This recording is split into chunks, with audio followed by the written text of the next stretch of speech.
Shalom Mishpaka, this is Watchman Yirmiyahu with the Qadashayam of Yasharal, and I'm very joyful to bring this message to you guys, as I know the Father has put it upon my heart for a while now to team up with a fellow brother in Yashar'Al when the North and the South unite together as one and do much damage to the kingdom of darkness.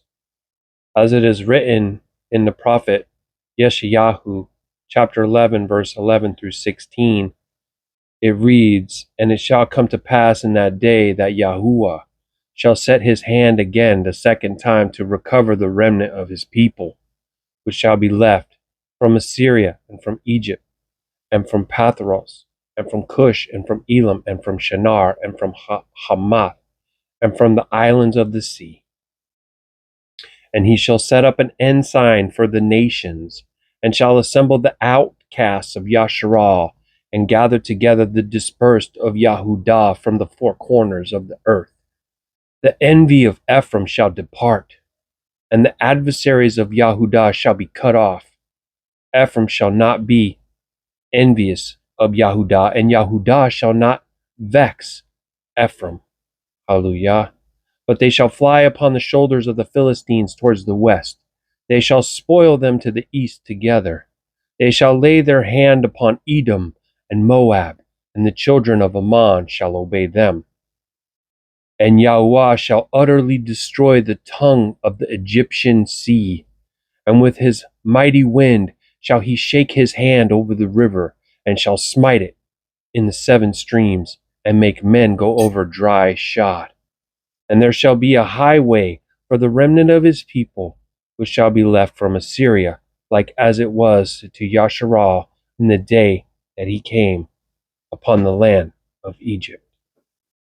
And also from the prophet Yahusha in chapter 37, verses 15 through 19, it says, "The word of Yahuwah came unto me, saying, Moreover, thou son of man, take thee one stick, and write upon it, for Yahudah and for the children of Yashar'Al his companions.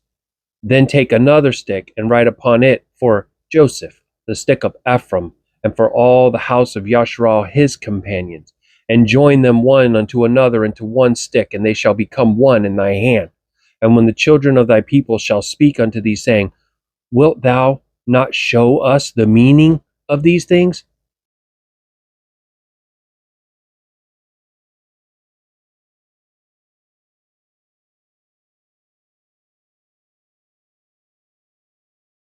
Do on the first day of their week, according to man, on Sunday.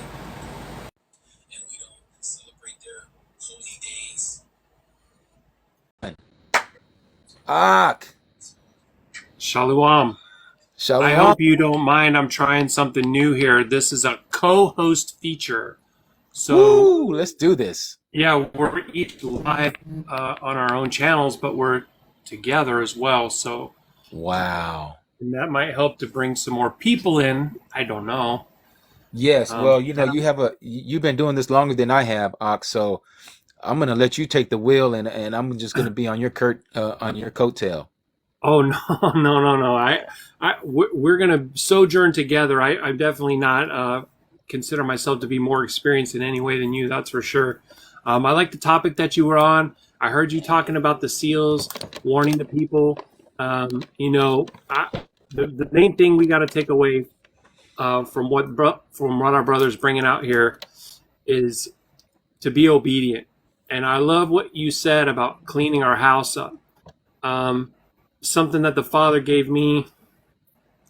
Oh my gosh, 3 years ago, 2.5 years. Oh, maybe my wife's saying maybe 4 years. I'm not great with that. I lose track of time easily, but I can discern the times we're in. And this message about cleansing your camp is a critical one. If we go back and look at some of the stories of our brothers, when they had to battle against the Nephal, the actual giants in the flesh, that we will be making war with these same spirits. Right. And some of us have already been encountering them. they were not able to get the victory because they were harboring relics, idols, and gold underneath their tent. Exactly. And it was not until they purged all of that out that the Father returned to give them their victories. They always got the victory when they obeyed the Father and trusted the Father. When they tried to go on their own strength, their own wisdom, their own understanding, they always ended up falling short. So, that's a lesson that we can glean that applies to us today. And, I'm telling you, if you got Hollywood movies, music CDs, some different types of video games, magazines, secular books, horror novels or mystery novels, or any of this stuff that comes right out of the world, those are the kinds of things that I want to encourage you to get rid of, to try to just keep the things that are Qadash or righteous, that are pure, that are clean. Our Father spends a lot of time teaching us the differences between clean and unclean things, and it ain't just feast days, and it ain't just meat. It literally applies to everything. And I heard you bringing out about the covens and how they make a mockery of everything the Most High does. They do sacrificial rites over those music albums, and the people that are involved in Hollywood are involved in I used to call it something I probably can't call it right now, but a 6,000-year-old unaliving cult. And so gotcha. Those practices are ancient, and we'll actually see that they're born and raised into those practices, right? That's the craft. That's their craft. And so, we don't want to drink from the cup of devils, Aman. They do that in my movies too. We got to make sure that we don't have that kind of stuff in our... I realize that this background is like covering my face up, but...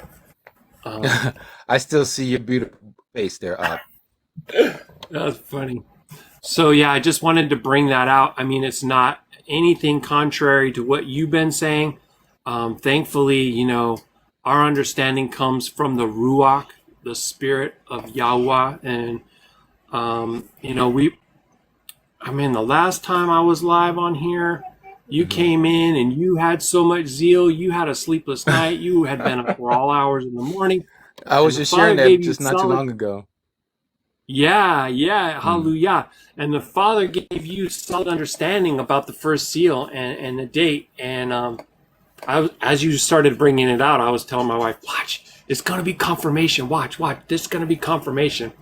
Right. Because it's the things that I've been saying that he showed me. And so I was able to affirm for you. And you that was like 3 years ago that you received it, right, Ak? Yeah. Listen, let me tell you something. I haven't cut my hair or my beard since almost 4 years. Almost 4 years. Ever since March of 2020. I knew right away. I went onto my work computer and I did a Google search. I typed in 3 and COVID and hit news. And I got screenshots of like 25 news articles that just coincidentally had that marker. They marked their territory. That's what they were doing. They were saying, this is our thing, and we're bringing it out. And they've been doing the same thing now with the border and the Texas and the couple movies. I don't know if I can say CIVILWAR, right? If you know what I'm talking about, the second seal. Coming right into our homeland, and then the vulnerabilities that are in South Dakota on the border as well, and because so many of these governors are completely sold out and corrupt. But so that's when they declared it a PAN, demonic, basically. What is Pan? And we know what that is, PAN, right? The Pied Piper, the flute. You got a beast in the forest who, goat legs and receives worship as well. Wow, look at what happened. This thing dropped down to 4 people. I'm sorry if I did a lot of damage to your audience there. No, not at all. Well, on my side it says 8, so that's probably. Well, hallelujah. Then you got okay. Then I can't take away from yours. Then that's great. No, not at all, man. I'm glad that you're my first guest that actually got on here, because remember we was trying to figure this thing out the last time I was here, and I'm like, man, everything that I have is locked on here, and I can't seem to get anyone to join me to invite, So this is awesome. Yeah, this is actually slightly different because there's one that's like for guests, and then there's another one that's for like co-hosting. So, Yeah. I probably should have just done a guest thing. I could do that if you want. No. This is fine. This is totally fine because I'm a person that believes in everything happens for a reason, no matter how minuscule it seems to be. There's always a reason for everything, and it was supposed to be that way. Speaking of what we were just talking about, like in the book of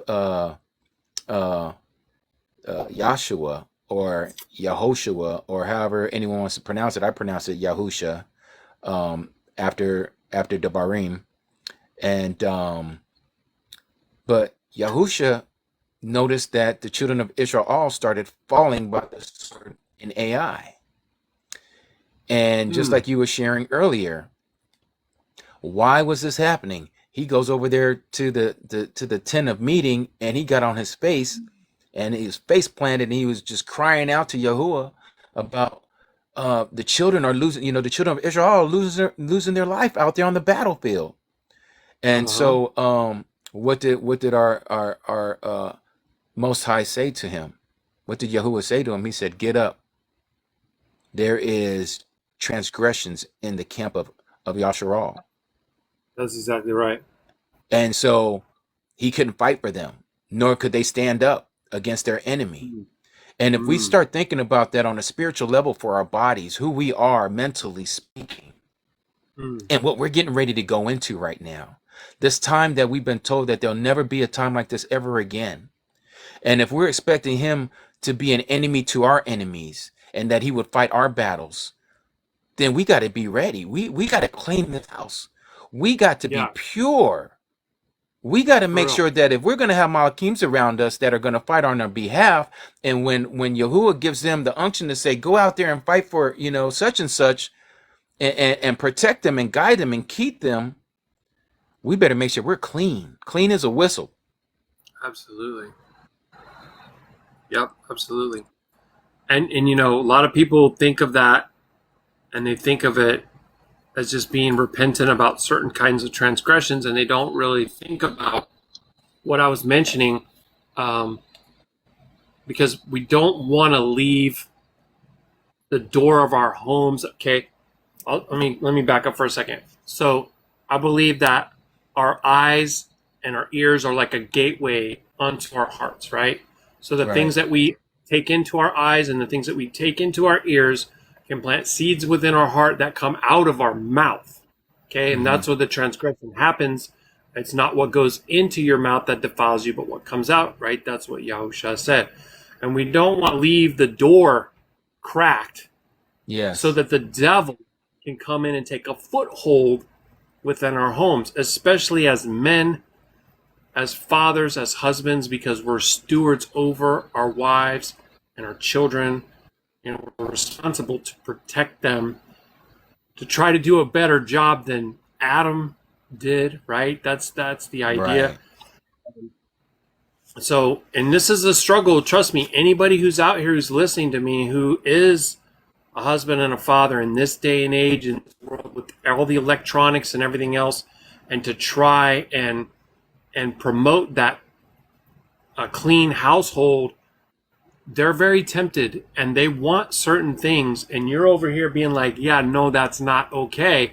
Look, it's easy for maybe you to fast for some period of time, or myself, but then we're asking them to make certain sacrifices that they may not actually be comfortable to make. So it is spiritual warfare, and we got to be prayed up. But the scripture says that the prayers of a righteous man availeth much. So if we're not keeping our own temples clean, don't let us think for 1 second that we're going to receive favor from the Most High to protect our wife and our and our children. Isn't that Hallelujah. why it's important to be yoked and make sure that you have a wife who's willing to submit to the authority of her husband? Yeah, I don't know if you could hear my Shai, but she's saying, isn't that why it's so critical for us to be equally yoked? that you have a wife who's willing to submit to her husband, because we wrestle with these things too. Look at the day and age we're in. Look at the culture. Look at the whole drive of this feminist movement and everything like that. The whole world is Right. teaching women to not submit to men and not even to respect them. And, so we struggle because we got a lot of men who don't know how to be men. And then we got a lot of women who want to be rebellious, free spirit, do their own thing. And so, man, we're literally like when Yashar'Al came out of Mitzrayim and they were in the wilderness, it took them a long time to get everything in order.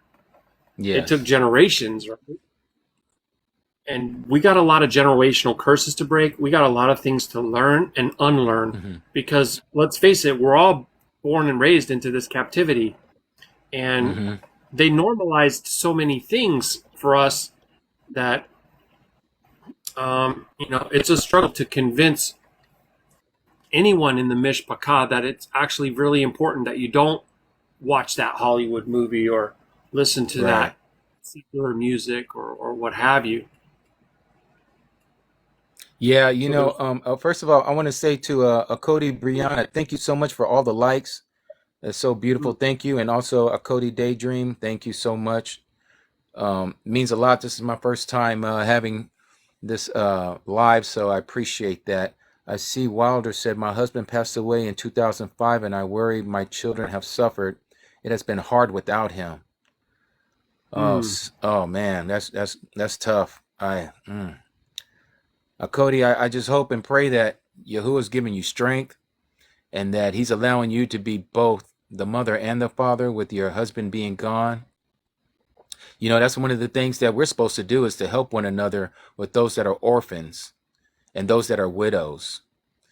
If anyone lives in your area, Cody, I hope and pray that you have someone there that's able to help you out through some of those things that you're lacking in, to help with your children. Especially raising them up. If you have some young boys that are going to become men, it gets harder as they get older, because we kind of get into our ways as we get older, and we realize that we're stronger physically than our mother, and we start testing boundaries. And if they don't have the fear of Yah in them, things could go crazy. I've seen it and I've done it myself. But he got me right back in the shape, because I know that I wasn't supposed to pass out of that boundary area. Those perimeters are set there for a reason. And this is why, we're told in the 10 words, the commandment of promise, the first one of promise is to what? Honor your mother and your father so that you may have a long life.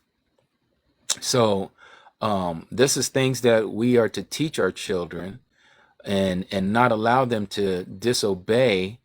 Sometimes we think of rules and commandments, just like when our Abba gives us rules and commandments, it's always like, oh man, you're taking the fun out of this. You don't want me to do this. You don't want me to do that. But it's really for our benefit. He already knows what's on the other side. He knows what's there that's going to stumble us. He already knows what's going to cause this to become, it's going to be bad for you.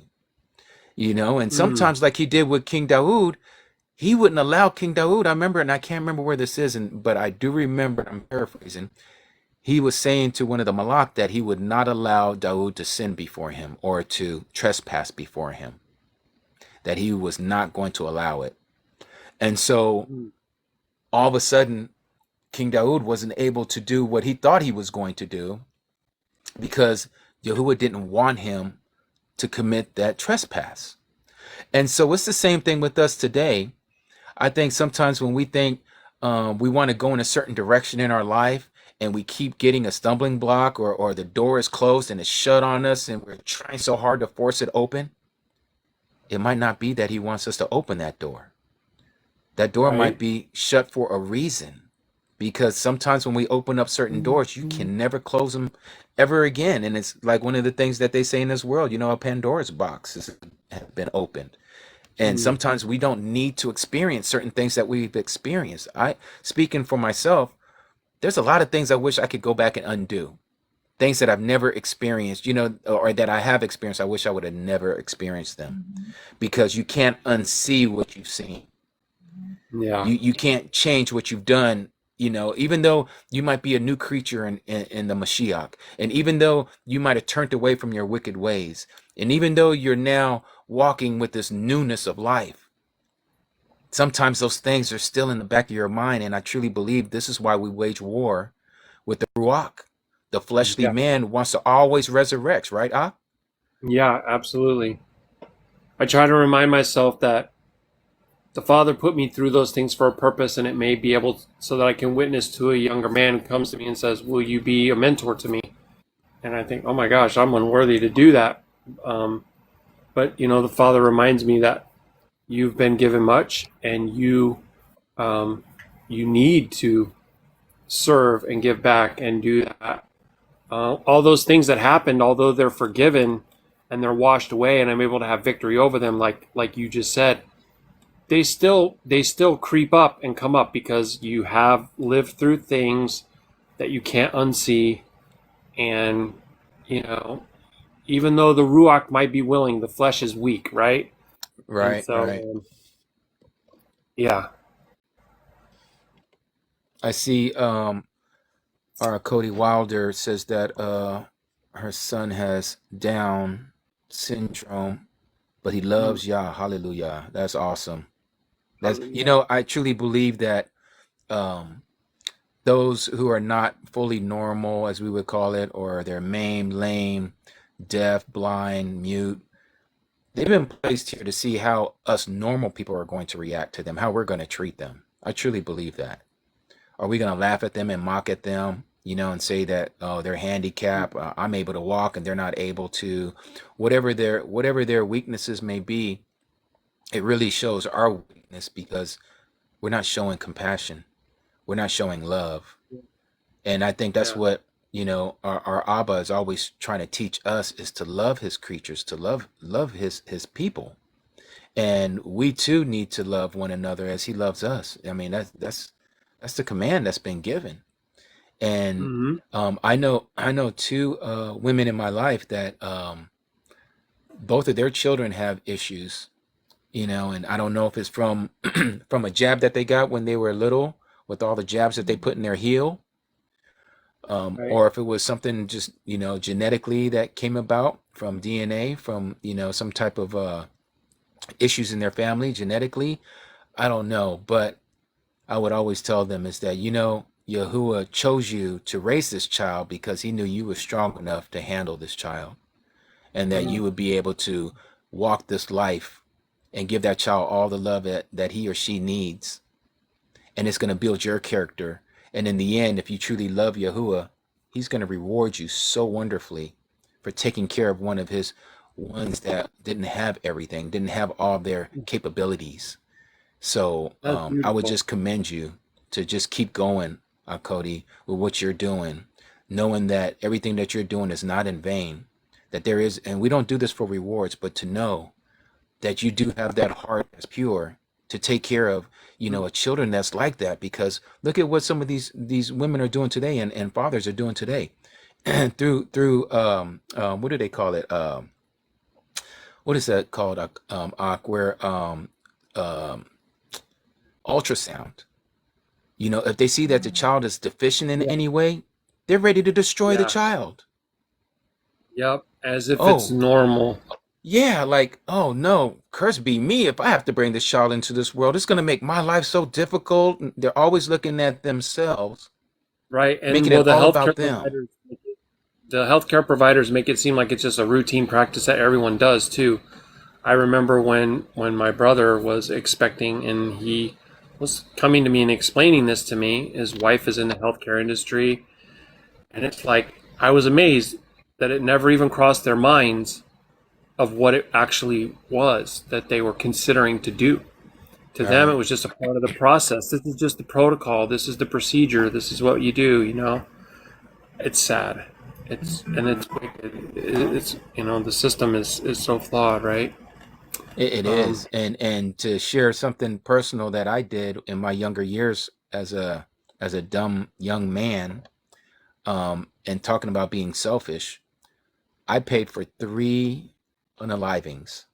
mm, I was 18 years old, still in high school, My girlfriend that was living with me at the time had, got pregnant by me. And instead of wanting to man up and be a dad, I decided to take the easy way out. So I thought, Yeah. and I did that 3 times, and it's sad that we're raised in a country where it's so easy to do this. And we're taught that it's okay, as it's normal. Just like all the stuff that we're seeing with the transgender and all the other stuff that is confusing the people today. And hence why we know we're literally in the land of Babylon. This is Babylon. Oh yeah. No doubt about it. Yes. And it's so sad. I look back at it now, and it's like I truly believe this is why today I have no children of my own blood because of what I've done. Yeah. And the child that I do have is through adoption. I don't have any from my own loins, because of, I truly believe it's like, okay, well, you're just going to take life like it's nothing. Now you want life. And I even prayed. I was like, oh, I want to see this boy come to be. And it was like, no, I can just hear our Abba's voice in my head. You took it as nothing, and now you want, no, you're not going to get one. Not from your own loins. It's not going to happen.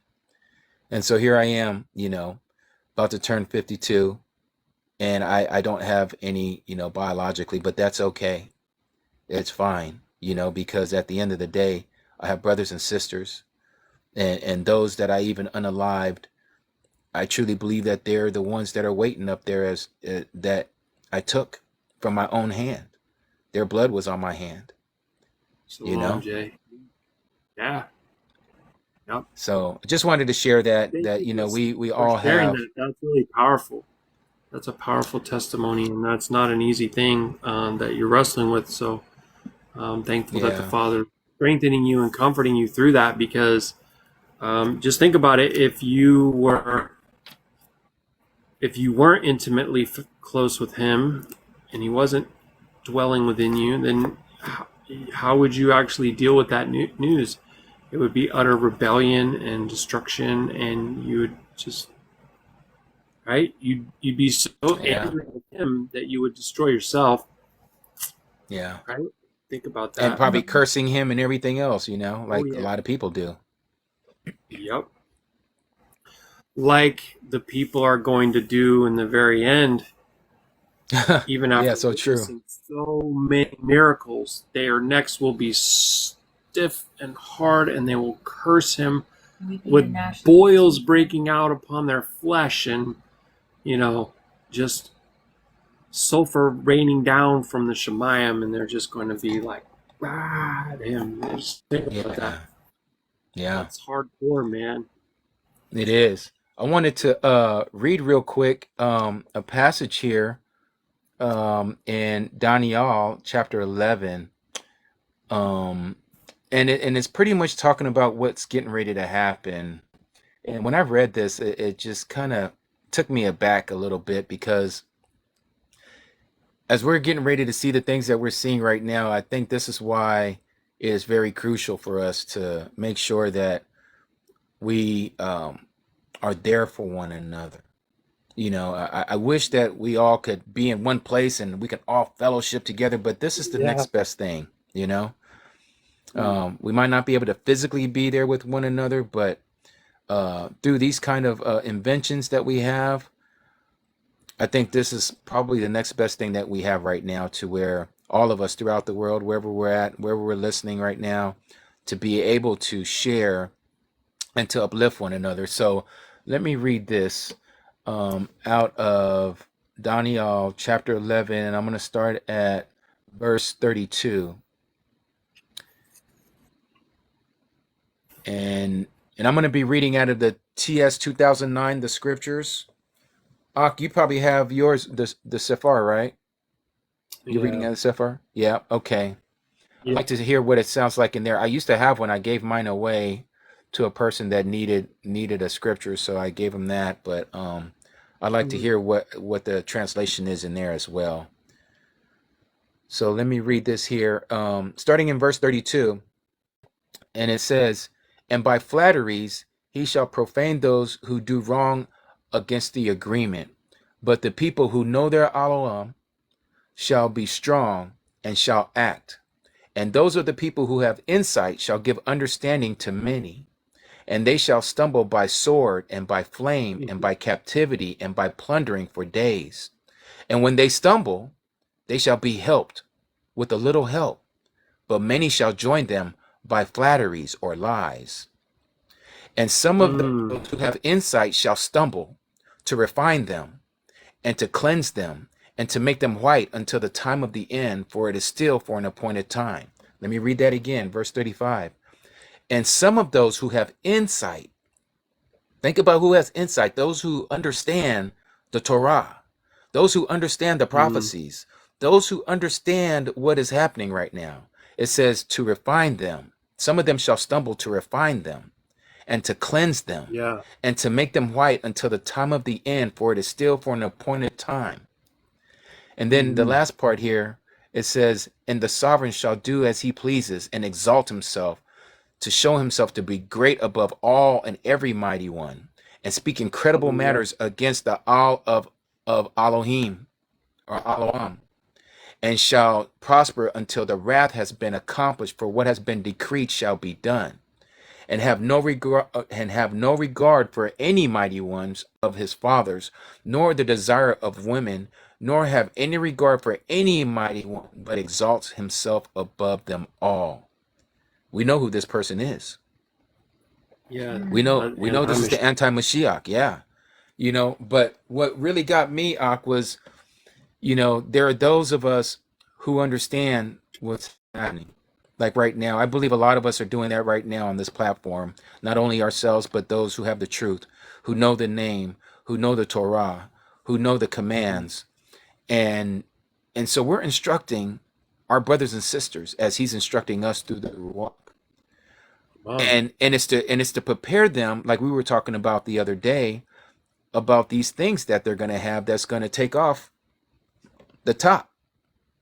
And they got nice names like Gillette and Chanel that's going to do this. Yeah. Yep. And when they see this happening, how it's going to scare so many people in fear, like this is truly happening. I don't know if any of you ever looked into the no-hide laws, but these things, it's written, that's one of the punishments for not keeping it. Yeah, absolutely. And so if we know that these people are going to continue to rule and reign as they are the ones who are ruling this world, brothers and sisters. Nothing has changed. And they are the ones who's going to bring about these Noahide laws. And if we do not bow down to their whims of what they're telling us to do, to follow these 7, then off with the top. Right. And in order to comply with what they're wishing, then you have to violate the commandments of the Most High, which you cannot do. Right. So, we have this like Shadrach, Meshach, and Abednego. There's certain things that they were willing to do in obeying the Adonim, the little masters of where they were. Right. But there's certain things that they could not do. Yes. Right. So, as you were reading that, I was noticing how there is like slightly different language, and it's pretty interesting because you can see the similarities too. Mm-hmm. So can we hear it out of yours? So starting in verse 32, it says, "And such as do wickedly against the covenant," which is, yours said the same thing, just it had slightly different language there. "Shall he corrupt by flatteries, but the people that do know their Elohim shall be strong and do exploits." This is like the 2 witnesses, if you actually think about that, right? Right. Because even the understanding that we have, we didn't acquire by listening to other teachers or being hardcore bookworms or something. Like, at least I guess I speak for myself, the understanding that I feel that I have when I read the scriptures nowadays is because the Father's been giving me that, because he's been building me up, because I started walking in obedience more and more, and I just receive more and more. So it's not it's like literally for his will and his name's sake. It's not for any kind of selfish pride in man whatsoever. So I feel like the ones that are being mentioned here, he's raising them up and preparing them for such a time as this. That's it. Hallelujah. You know? Yeah. Yeah. So then it says, and they that understand among the people shall instruct many, yet they shall fall by the sword and by flame, by captivity and by spoil many days. And right away I thought that this is going to be more like years, maybe more like 3.5 years, say. That's I don't know. exactly. Yeah. I truly believe that's what it is. Yeah, because a day is a year, a day is like a year, and a year like a day, right? And so this is like, to me, sounding like the second half of the 7-year tribulation time. Right. If you think about the first 3.5 years, actually the Father's been preparing you, like been showing you so much stuff, and you're going around trying to tell all these people all this stuff that's going on. And, you know, you got to come out of these churches and you got to see what they're doing. Look at the New World Order, blah, blah, blah. And it's like crickets most of the time, right? Exactly. And, you know, I don't remember exactly what it is, Aki, but I want you to know this because you were saying something that made me think about this. I've been thinking about this a lot. If we go back and look at some of the commandments that are from the Father that are literally like outside of time. There's sapphire stones in the Shemayim where this come from initially. Masha got sapphire stones, remember? Right. In the book of Yovelim. Yeah, every single one of these commandments that people are like, why does he have all? You're thinking, why does he have all these obscure laws? Like, why that? Why this? But now, as we're getting closer and closer, we're seeing that those had been in existence in order to protect us from what's coming right now.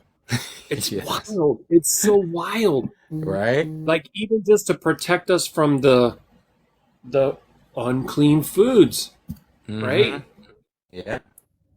And other things that, you know, we don't need to go into too much, but I just wanted to bring that out. So no, that's awesome, man. Yeah. He knew the whole time. Of course he did. Already. Yeah. Of course he did. It's amazing. Now, when they shall fall, they shall be helped with a little help. Now, you remember it says about the two witnesses how they're in the streets and the people making merry, celebrating, exchanging gifts because they were so sick and tired of them, right? Right. It's going to be the idolatrous Christians who are going to want to turn you and me in and think they're doing the Most High a favor. Yes. Right?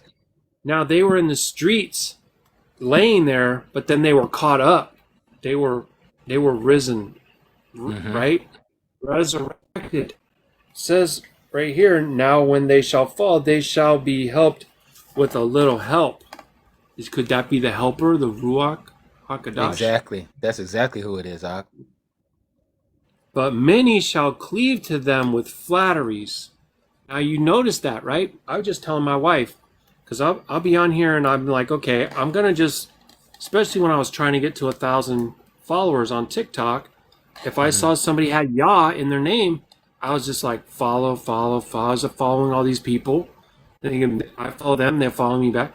But not everyone who says that they're Yashar'Al is Yashar'Al. That's right. You know what I mean? Right. Yeah. So there's a lot of that going on. Maybe it could be something else, but it's saying that they're going to cleave to them, and some of them of understanding shall fall to try them.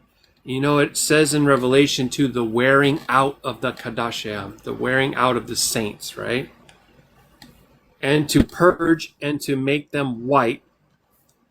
There's a verse that says, who are these? Oh, you know who these are. These are the ones who lost their head to their faith and testimony, and they're adorned in white, right? Yep.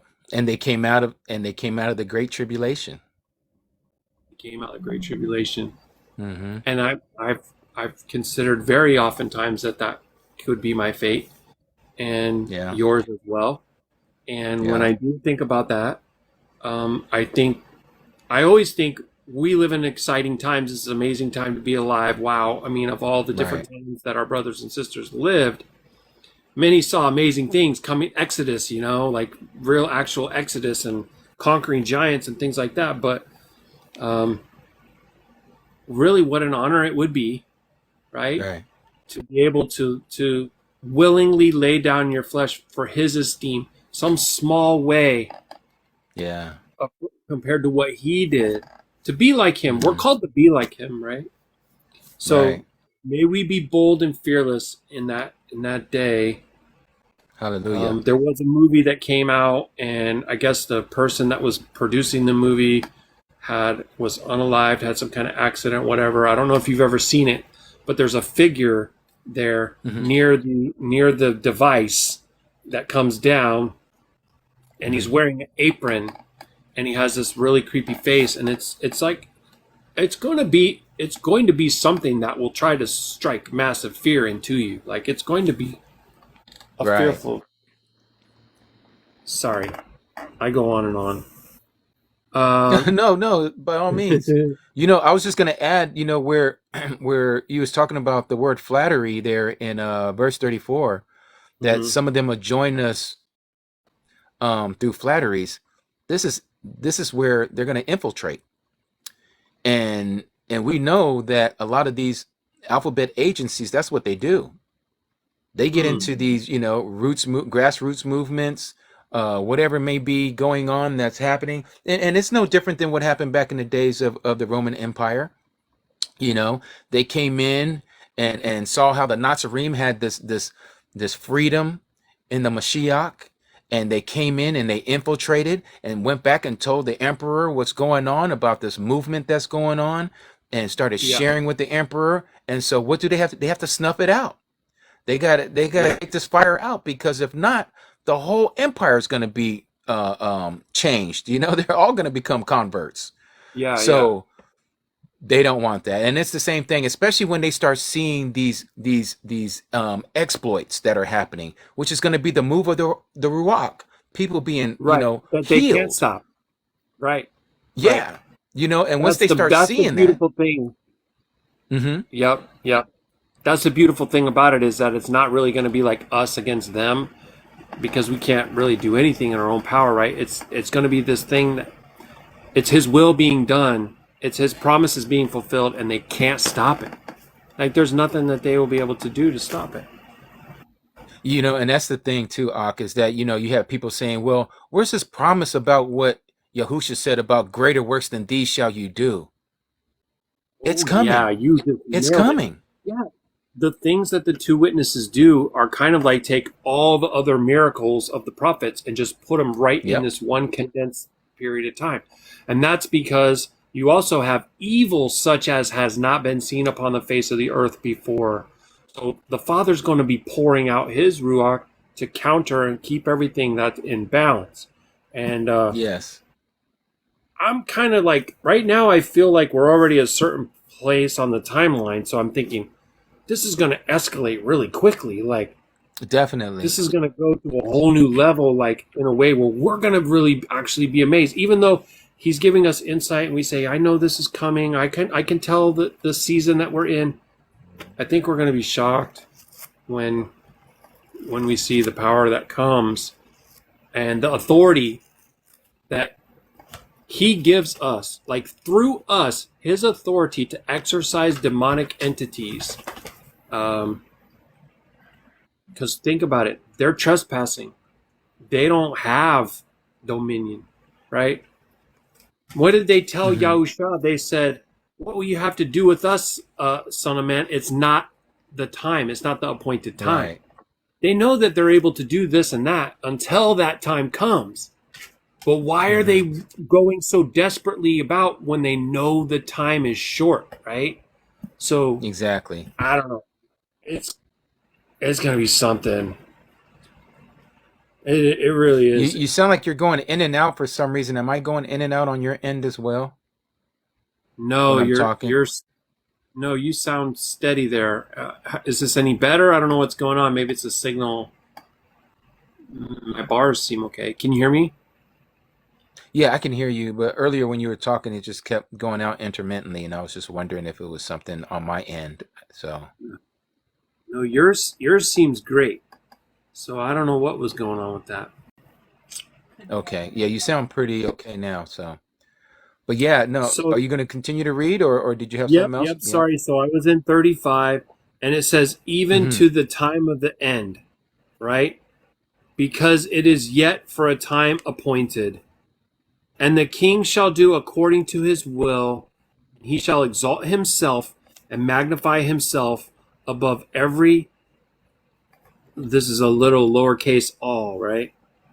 Um, Hmm. and shall speak marvelous things against the Most High, and shall prosper till the indignation be accomplished. I wonder what this indignation. So, what is that thing that is in Daniel? The abomination of desolation. Yeah, You think yeah. that could be a reference to that? Well, it's amazing because the same way that Revelation was written, Daniel was written in the same way. It's like layers of an onion, or as I like to tell people, which I was sharing earlier, they're in sequences.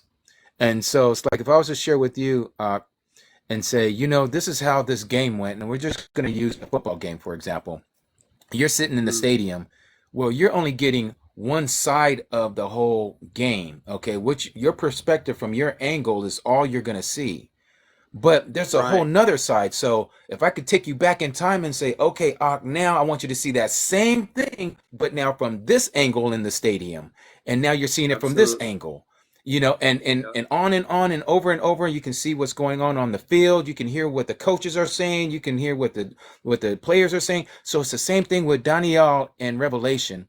When you go back and you look at from Nebuchadnezzar's dream to what Daniel was shown of the statue that he saw, and then going into the breakdown of the beast and going through the different chapters in Daniel from chapter 7 to chapter 11, it's a reoccurring story of the same four kingdoms, but in different angles. And the same thing in Revelation, you'll see that there's seven different angles that I call sequences of the apocalypse that we're being told. And so Yohanan is given one angle. Some people like to call it the church era. I don't like to use that word, as I'm sure you don't either. But the Kodashim ones, where it's talking about seven different types of hearts or believers that are out there, because we know that some of us are going to be of the assembly of Philadelphia that are going to be saved from this time. That's going to be part of the 144 that will be found on top of Mount Sion with the Lamb. And they were promised to escape this time of hour of trial that shall come upon the whole world to test those who dwell upon the earth.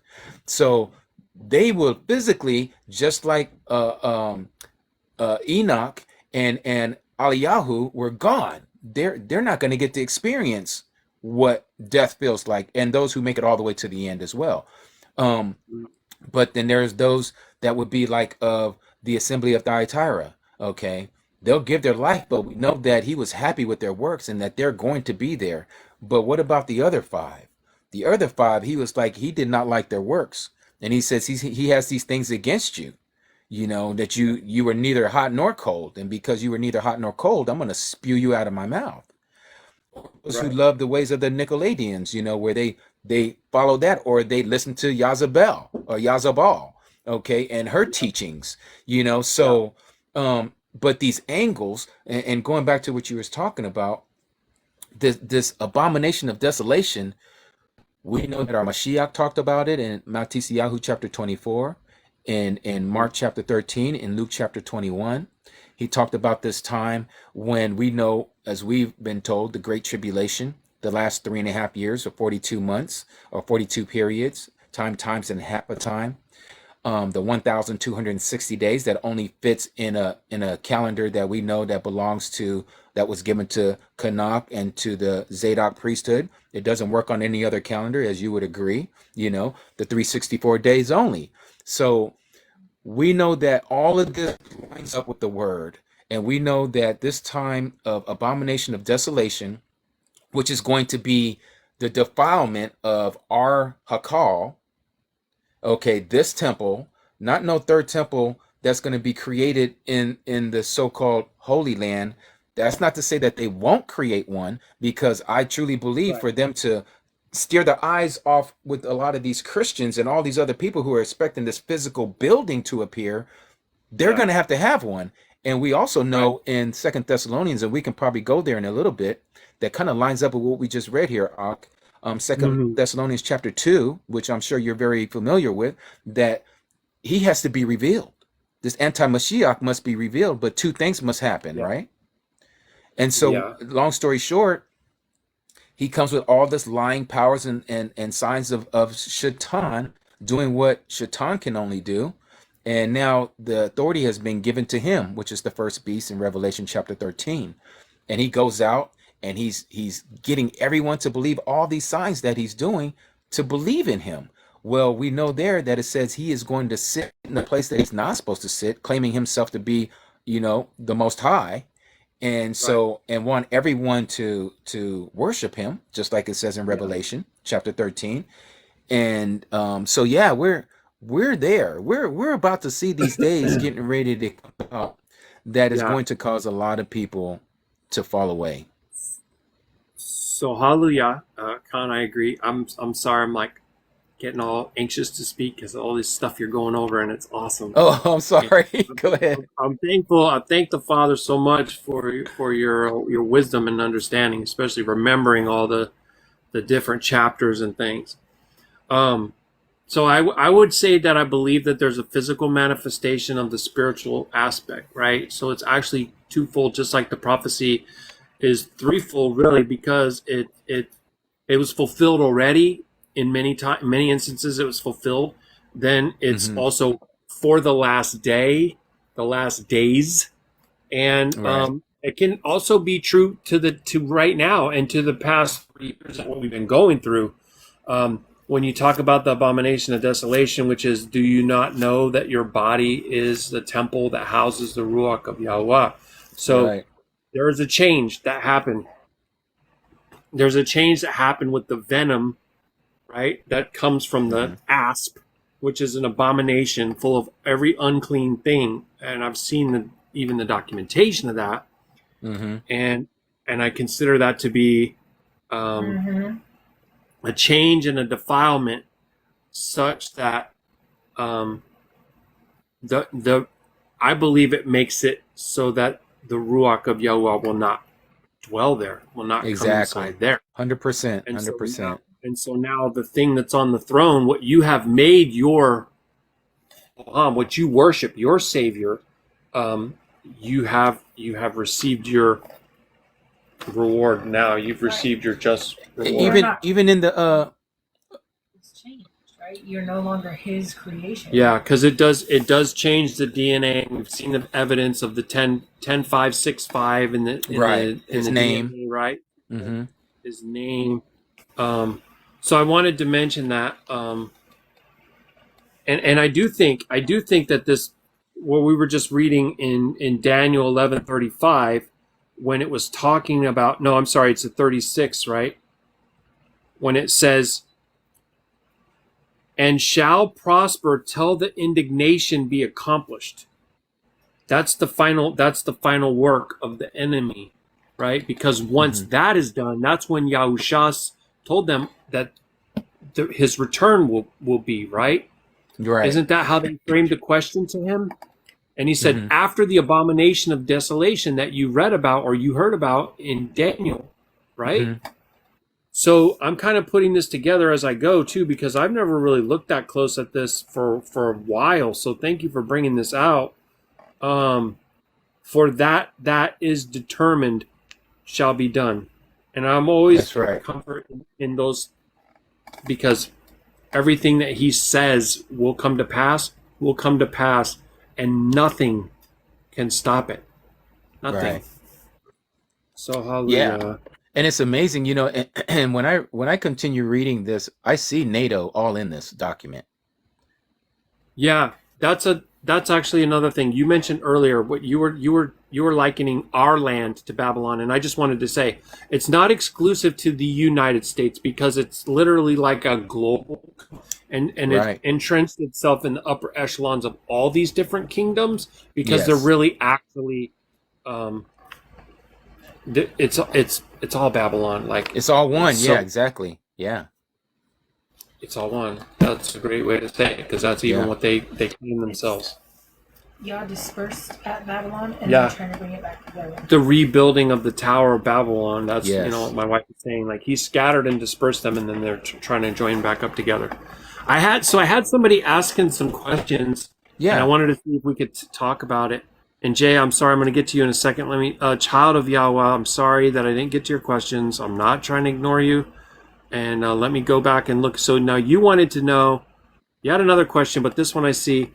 Why did Yahweh make a promise to Abraham about his seed? And so this is like a whole other thing than kind of what we're talking about. But I have talked about this before because there's a covenant Yeah. before the Most High Yahweh and the sons of Noah and the divisions of the land. And Abraham is of Shem. And so he is a son of that promised land. When it's not a new promise, it was already promised to Shem. And so, I definitely believe that the father took Abraham to the side and instructed him to go back so he could restore to him what had been taken Yeah. by Canaan, son of Ham. If you remember, Noah prophesied these things, and he said, Baruk it be Shem. And it was so because Shem was the one who cast the lot for the choicest land that was neither hot nor cold. Even says where the Garden of Eden was. And Yeah. he said, cursed be Canaan. He didn't say cursed be Ham. He said, cursed be Canaan. That's a prophecy because Canaan was the one who coveted Shem's land and decided to take it for himself. Right. So I hope he answers that question because it's a great question. And it really gets to the heart of the matter of what's going on, the controversy that's been existing in the land ever since. The people who say that some other people are against Shem, as if they're Shem, they're not Shem. So, surprise, surprise, they're wolves in sheep's clothing. And we have Revelation 2:9 and 3:9 to verify that for us. But, okay. And then let me see. Sorry, just Jay had a question too, or maybe not a question, but a statement. For all those who have a great relationship with the Most High, there is no falling away. He preserves. That's a beautiful thing too. If he made a promise to do a thing, he's going to do it no matter what. Then he's going to preserve that thing for his own namesake. That's right. Right, and there's a lot of strength in that for us to rest in that and to be bold about that. 200 million man army came crossing Euphrates. It really didn't. Yahweh asked him to count the stars for a reason. Why? Okay, this is a different person, but asking a similar thing about Abraham. So I don't know what I'm misunderstanding. Why did he make the promise? Is I think what you're getting at. Okay, so let me just take a look at this real quick. Okay.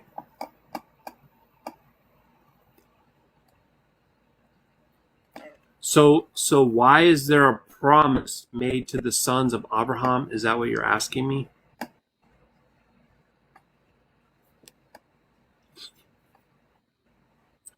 I hope you're not trying to stir up racial tension with your question. Probably where it's going. That's where you're trying to go with that. Yeah, that's what it sounds like. Yeah. We got a lot of stuff out on that already, so I don't know that we want to spend a lot of time there. But I was excited about. Well, I think I had a couple more verses to finish, and then maybe the Second Thessalonians, if you're up for it. Oh yeah, she said, "Don't forget it's your life." Okay, sorry. No, we co-hosted. Remember? Well, we are co-hosting, but yeah. So keep it going. My helper is helping me to remember. You got a great helper. I do. I need it very much. We all need it, right? Yeah. Okay. Neither shall he regard the Elohai of his fathers, nor the desire of women, nor regard any Eloah, for he shall magnify himself above all. So I saw a really cool TikTok video that was comparing and contrasting the Donald and the Baruk, right? Okay. And then talking about some of these requirements and being like, oh yeah, because of Michael, we're gonna go with Obama, but not so fast, not so fast. Okay, a lot of us have been looking at Melania as well. Okay. Oh, really? Oh yeah. You gotta take pause and take a look at that. That's pretty interesting as well. So I wouldn't rule that possibility out completely either. And definitely both men we could easily see boast in great things and speak highly of themselves. And I've been saying we haven't seen the last of Obama. I've been saying that for Yeah, I'd say the same too, man. I'm keeping my eye on both of those guys, and Yeah. and Jared too. Don't forget Jared. That's what I keep saying. yeah. That's And his interesting. name represents the sixth man from Adam, number 6. Jared was the sixth down generation from Adam. So I'm watching him as well. Those are my 3 candidates right now. Not to say there's probably not another one to come, but right now they're the 3 strong ones.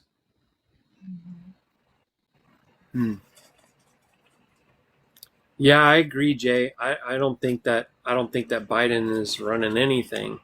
Oh no, I don't either. Yeah.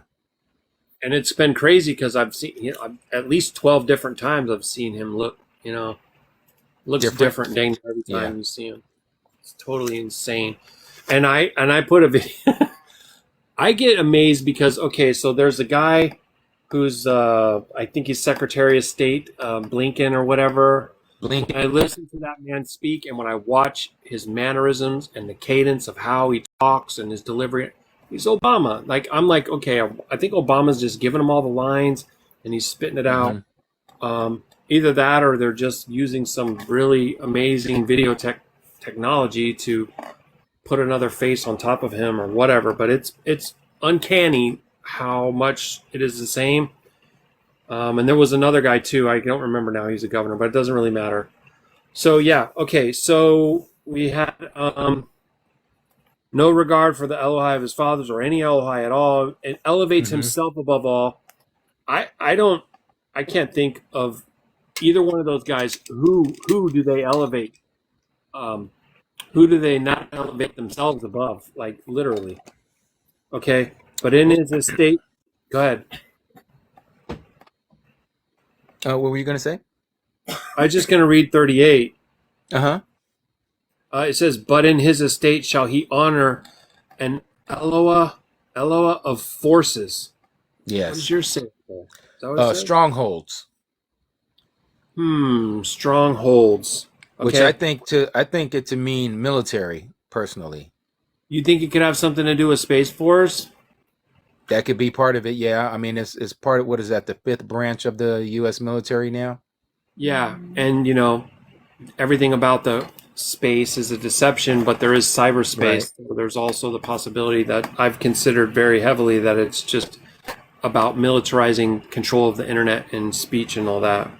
Yeah. I think it's also maybe because they know who's coming and they want to prepare for that. Because what does it say in scripture that the kings of the earth wage war against him who's sitting on the white horse, and they see him coming when he opens that door in the Shamayim. Yep, Psalm 2. Yeah, that's exactly right. Imagine that, how you consider, we're going to make war with him. Like, how? But it's the fallen angels that are the ones behind that idea, right? Totally. The same as in the tower. Yeah. Yep. Eloah, whom his fathers honored. Okay. And an Eloah, whom his fathers knew not, shall he with gold and silver, with precious stones and pleasant things. Now, why does it say his fathers? Like, are we supposed to believe that at some point then he had Kadash fathers that worship the Most High? That could be read 2 different ways. What you're saying, as well as maybe his pagan fathers. what they believed. And of course, they all believed in some type of idol. And but now because of this technology, which is totally different, and you have all this technology now in the military and in a lot of the sectors of society where he's giving all the costly things, all the money, the resources are all going into technology, which I also believe has to do maybe with a lot of this AI technology that we have, the cyber genetic stuff that's going on, the life expectancy things that they're doing behind the scenes. I think there's a lot of things that could probably read into some of that. Okay. Maybe there's a third possibility. Because it just said that he shall magnify himself above all. So he's making sacrifice and worship unto himself possibly here, because he also is honoring, if he's honoring himself with gold and silver and precious stones and pleasant things, that sounds a lot like Trump. He's got a golden toilet. Well, think about what it Pretty says in crazy. Revelation chapter 13. All authority was given to him by the dragon. Okay. And we know who Yeah, the dragon is. And we go back and yeah, read Luke chapter 4. I was just in there earlier today. yeah. In Luke chapter 4, where the Mashiach was out in the wilderness, and one of the temptations was what? Bow down and worship me, and I'll give you all the reigns of the earth, because it has been given to me, and I have the authority to give it to whomever I wish. Okay, so Wow. this Yeah, goes that's back great to stuff. who this person is, and what's going to be given to this person is that they gave themselves totally to the agenda of Shaitan, and he's going to give this Right. person all authority, as it says in Revelation 13. And And there so, won't yeah, be there won't be a need for elections anymore. And no, that'll be you it. know how sometimes Trump makes these like off comments and jokes about how he's going to be the president for 10, 12, 20 years, whatever, like on and Hmm. on. And there's Hmm. also this there's the scripture of the prophets writing, I think, about an eagle with 10 feathers or something, and it talks about how there was one who was and is not and shall be again or something. Do you recall what I'm trying to Are you talking dig about up in here? in Revelation chapter 17, where it talks about the 10 kings? And we can go there real Oh, quick. maybe Let me it's in see. there. I thought it was also in Second Ezra. Oh, it might be there too as well. I'd have to, because I have read it. I might have to familiarize myself with that part. Okay. The passage that I know here. Okay, so starting at verse 8, chapter 17, verse 8, it says, "The beast that you saw was and is not and is about to come up out of the pit of the deep and goes to destruction. And those dwelling on the earth whose names are not written in the book of life from the foundation of the world shall marvel when they see the beast that was and is not and yet is." This right here is amazing, Mm, because what we're being told, if you think about it, who is the beast that is going to go into the abyss? It's Shaitan. He's going to be there for a yeah. 1,000 years. So he is not, but yet he is. He's coming back again after the 1,000 years, but he's indwelling in this man that we call the anti-Mashiach. So here in verse 9, it says this: "Here is the mind having wisdom. The 7 heads are the 7 mountains on which the woman sits, and they are 7 sovereigns. 5 have fallen, one is, and the other has not yet come. And when he comes, he remains a little while." Okay, does that sound familiar? When he comes back out, he knows he has but a little time. Okay, same thing Yeah. as what's said of Shaitan. And it says, "And the beast that was and is not is also himself the eighth, and is of the 7, and goes to destruction." So that sounds like a riddle there, but really what we're getting there, from my understanding, is this: is that the beast that was in 17 verse 11 there is Shaitan, and yet he is not, because he's going into the abyss for 1,000 years, and then yet Mm, he is himself also of the 8. Okay, he's going to be the 8th one, because he's of the 7, so he's coming back again as yeah. the 8th one. Does that make sense? Yeah. And I've definitely been believe that he will physically indwell a man too, and that's Yeah, and so going on there in verse 12, and it says, "And the 10 horns which you saw are the 10 sovereigns," which is what you were just talking about, "who have not yet received a reign or a kingdom, but receive authority or power as sovereigns or kings with the beast for 1 hour or for a short time. And they have one mind, and they shall give their power and authority to the beast." There's your new world order right there. There's your one world order that everyone is going to give their uh, um, allegiance to the dragon. yeah, And right. he's going to get what he's always wanted, which was to be worshiped, just like we just read in Daniel chapter 11. And they have everything already in place. They're just waiting for the capstone to be placed atop. So they're just waiting for him to 100%. return. Yeah. And even that song, that Soundgarden song, right? Black Hole Sun, won't you come and wash away the rain? Yeah. It's about the return of Saturn, and And we know who that's Saturn is. exactly. But yeah, so I think that it's in Nehemiah or Second Ezra. There's Uh-huh. like this imagery of this eagle, and it has these feathers, and it uses a very similar language to what you just said, as there's one that was and is not and will be again, or Hmm. basically the same kind of thing. I don't So, have my but apocrypha in anyway, front of me. Yeah. that covers it though. That's fine. I didn't know if I needed to finish. Where? Yeah, gotta Hang on love one y'all. Thank you, gotta love y'all.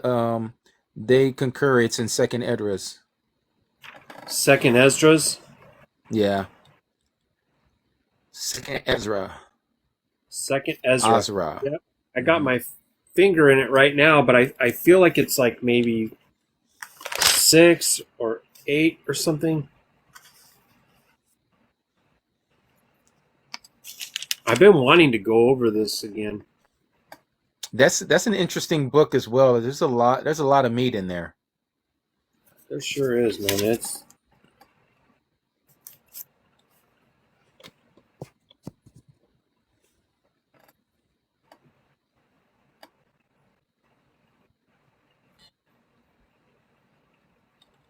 well. What was it that we were just reading, Daniel? Did I finish that already? I don't remember if I did. Yeah, I believe you have. I mean, we went a little bit further, but it really Oh, chimes I in went with a little everything that we're further. talking about. Yeah, Yeah, right. but it falls into, yeah, it goes into what everything we were talking about, you know. It seemed like it was going more. So, Oh yeah, there's more to it. thus, thus shall he do in the most strongholds with a strange Aloha, whom he shall acknowledge and increase with esteem, and he shall cause them to rule over many, and shall divide the land for gain. Wow. There So it think is. about that too. That's going to be like, if you can think about even the U.S. or I don't know, Israel or something, acquiring more and more land, gobbling up more Hmm. land, because after all, who can make war with the beast, right? Right. And that goes back to, let me find this passage right here in this same book. And this is why I was saying it's like different sequences in the book of Daniel, just like in Revelation. So this same passage here, um, where is it? Let me pull this up. Yeah, flowing streams, days. Okay, so here we go. I believe this is it. As for, and this is in chapter 7, verse 15, it says, "As for me, Daniel, my ruach was pierced within my body, and the visions of my head, they alarmed me.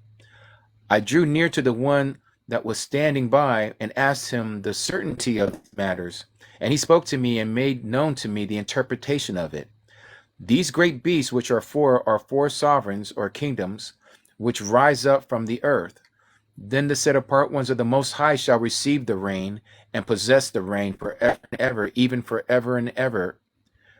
And then I desired for certainty concerning the fourth beast, which was different from all the others, very fearsome, with its teeth of iron and its nails of bronze, which devoured and crushed and trampled down the rest with its feet. And concerning the 10 horns that were on its head, and the other, the horn that came up, before which 3 fell, this horn which had eyes and a mouth which spoke great words, just like what we just read earlier in chapter 11, whose appearance was greater than his fellows. I was looking, and this horn was fighting against the set apart ones and was prevailing against them. Just like what we just read again in chapter 11 about what was going to happen to us and that he was going to give us a little help, right? And so then it says, until the Ancient of Days came, hallelujah, and right ruling was given to the set apart ones of the Most High, and time came, and the set apart ones took possession of the reign. This is what he said. The fourth beast is the fourth reign on the earth, which is different from all the other reigns or kingdoms, and it devours all the earth, which is just what you just read, tramples it down and crushes it.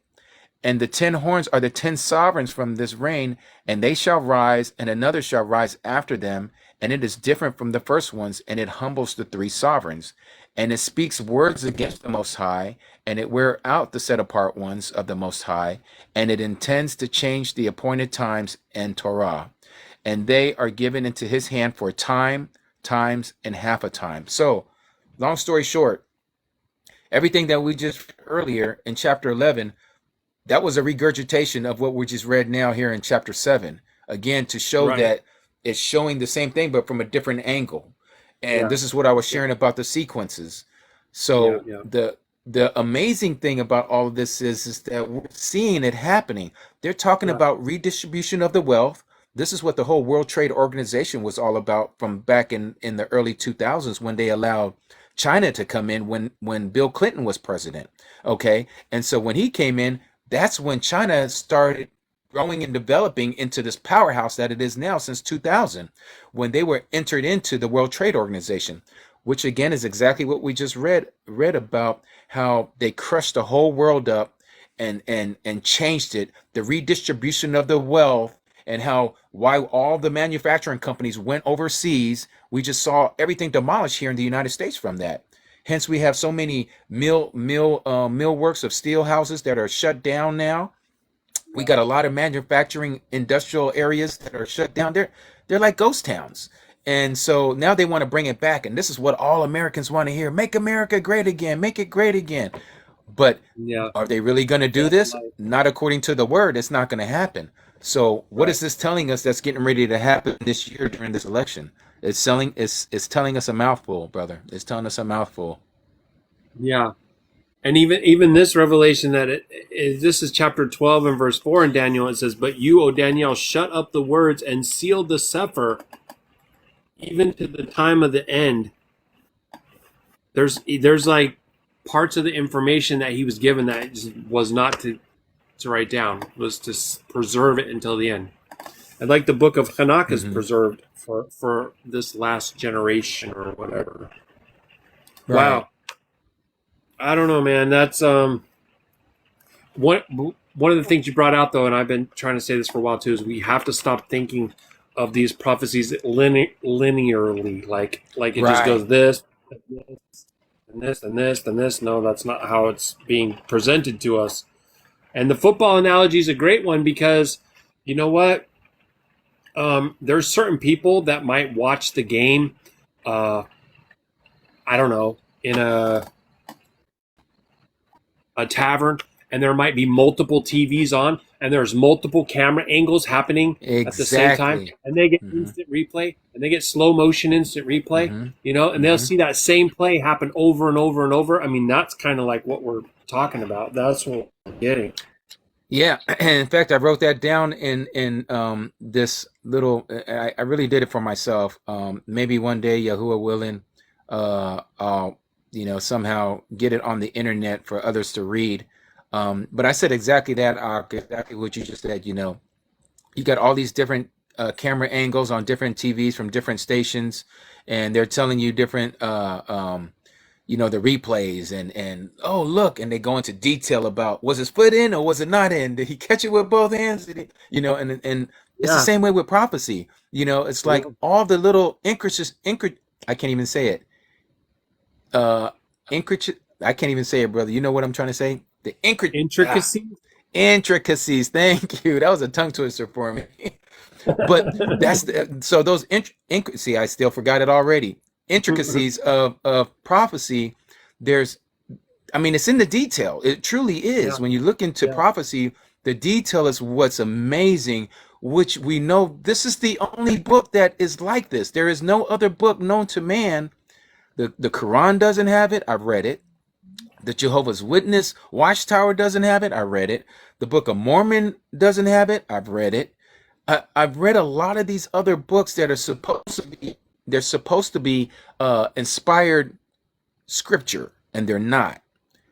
These are the only ones. The Apocryphas, the 66 books as well, and some of the other ones that we don't have, that because they weren't canonized doesn't mean that they are not from Yahuwah. And when he gives this to his people and he shares the intricacies, thank you, I was able to get it out this time, of his prophecies, to where he gave a little bit to this person and he gave a little bit to this person, and when we put the whole thing together, which is the most beautiful thing about living in our time. This is what I believe what you just read out of Daniel chapter 12 verse 5, about how man shall go to and fro and knowledge shall increase. The increasing of knowledge is not man's knowledge. It's the knowledge in Yahuwah's word. It's in the knowledge of the prophecies of what's coming. And this is what was sealed up to Daniel. He wasn't able to write anymore because it wasn't for him to know. It's for a far off generation. And that far off generation is the one we're living in. Go ahead, Ak. Yeah. It's for the time of the unveiling. That's all I was going to say. That's the time. This is the apocalypse. Yes. This is the time of the unveiling. Can I read in Daniel 11 verse 40 right here? Yes, I'm going to go there. Let me go there. I want to know. I want to know what you think about this, because I'm not so sure. So it says, "And at the time of the end shall Ha-Melech, the king, Ha-Negev," which is the south, the king of the south, push with him. Push with who? Push with the anti-Mashiach, right? Well, let me read it. Okay, go ahead. Well, mine reads a little different. Mine reads, "At the time of the end, the sovereign of the south, or Negev, shall push at him, and the sovereign of the north rush against him like a whirlwind with chariots, with horsemen and with many ships."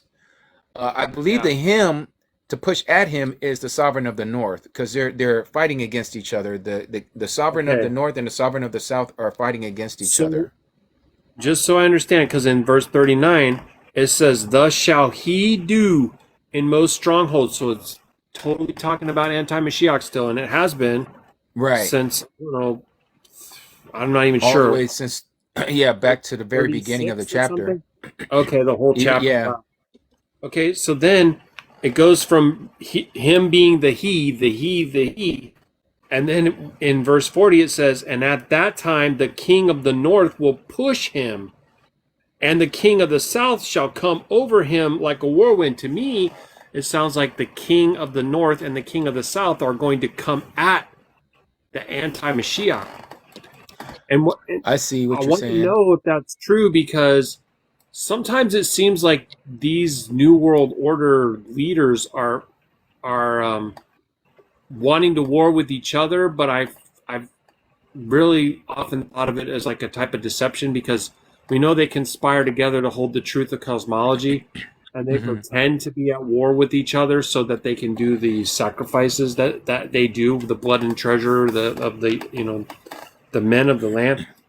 But this is interesting, because it looks like it's saying that the king of the south will push him, and the king of the north shall come over him like a whirlwind with chariots and with horsemen and with many ships, and he shall enter into the countries and shall overflow and pass over. So it sounds like other kings are going to try and stop him, but he's going to get the victory over them all. That's what it sounds like. So that same passage, and to keep up what you're saying there, my understanding of this is at that time, the time of the end, again, is telling us a time in human history when this is supposed to happen. So when we think about the end, we know it's pretty much our time, okay? And so, or the end times is like we like to share and say it. So at the time of the end, the sovereign of the south, my understanding from what I've studied on this, is the sovereign of the south is going to be a lot of these Muslim countries, the Arab League, okay, When you go back and you read this chapter here, Daniel chapter 11, it seems to go into the times of the Crusades, back in the day when they were considered the king of the north. And mind you, Yerushalayim is the center point. That's the chessboard, okay? Yerushalayim. And you have the kings of the north who would come around the Mediterranean, and we're talking about the Roman Empire, or even later the Ottoman Empire, and they would come, and the battlefield was Jerusalem. And then you have the Muslim countries that were south of Jerusalem, and they're coming up through Egypt and through Jordan, what they call the Negev, or the south, and they're meeting in Jerusalem. So now you have the king of the north, which again, now in our modern time, at this time of the end, which is the North Atlantic Treaty Organization, the king of the north, whoever's running that, I believe, is Right. going to be the sovereign. And then you have the kings of the south who are coming up, who are now starting to coalesce, as we're starting to see this happening, just like it says earlier in chapter 11, as it was in the former days, but this time they're going to come with much equipment. And it won't be the last time. And the king of the north is going to subdue the king of the south. And so we're seeing this happening right now. And so what we're reading here, it says the north shall rush against him like a whirlwind. So with his chariots, his military, and he's coming at him, and he shall enter the lands and shall overflow it and pass over it. But notice what verse 41 says, and shall enter the splendid land. Okay. Yeah. Right. This was the prized possession from the very beginning. Shaitan wants to sit and create Yerushalayim, his place of worship. And he wants to sit there, and he needs to show himself that he is Elohim, to where everybody will worship him. And so he has to take that over. It's the only way that it's going to happen. And this is why Zionists, if I can even say that, TT, don't put me in jail. Those Z people had to have the location, what they have today as the outpost, to do what they're doing as occupiers to set this thing up. Now, is it going to be Trump, or is it going to be Obama? Whoever this person is that's going to be the king of the north, they're definitely coming in from NATO. And this is why NATO is getting stronger.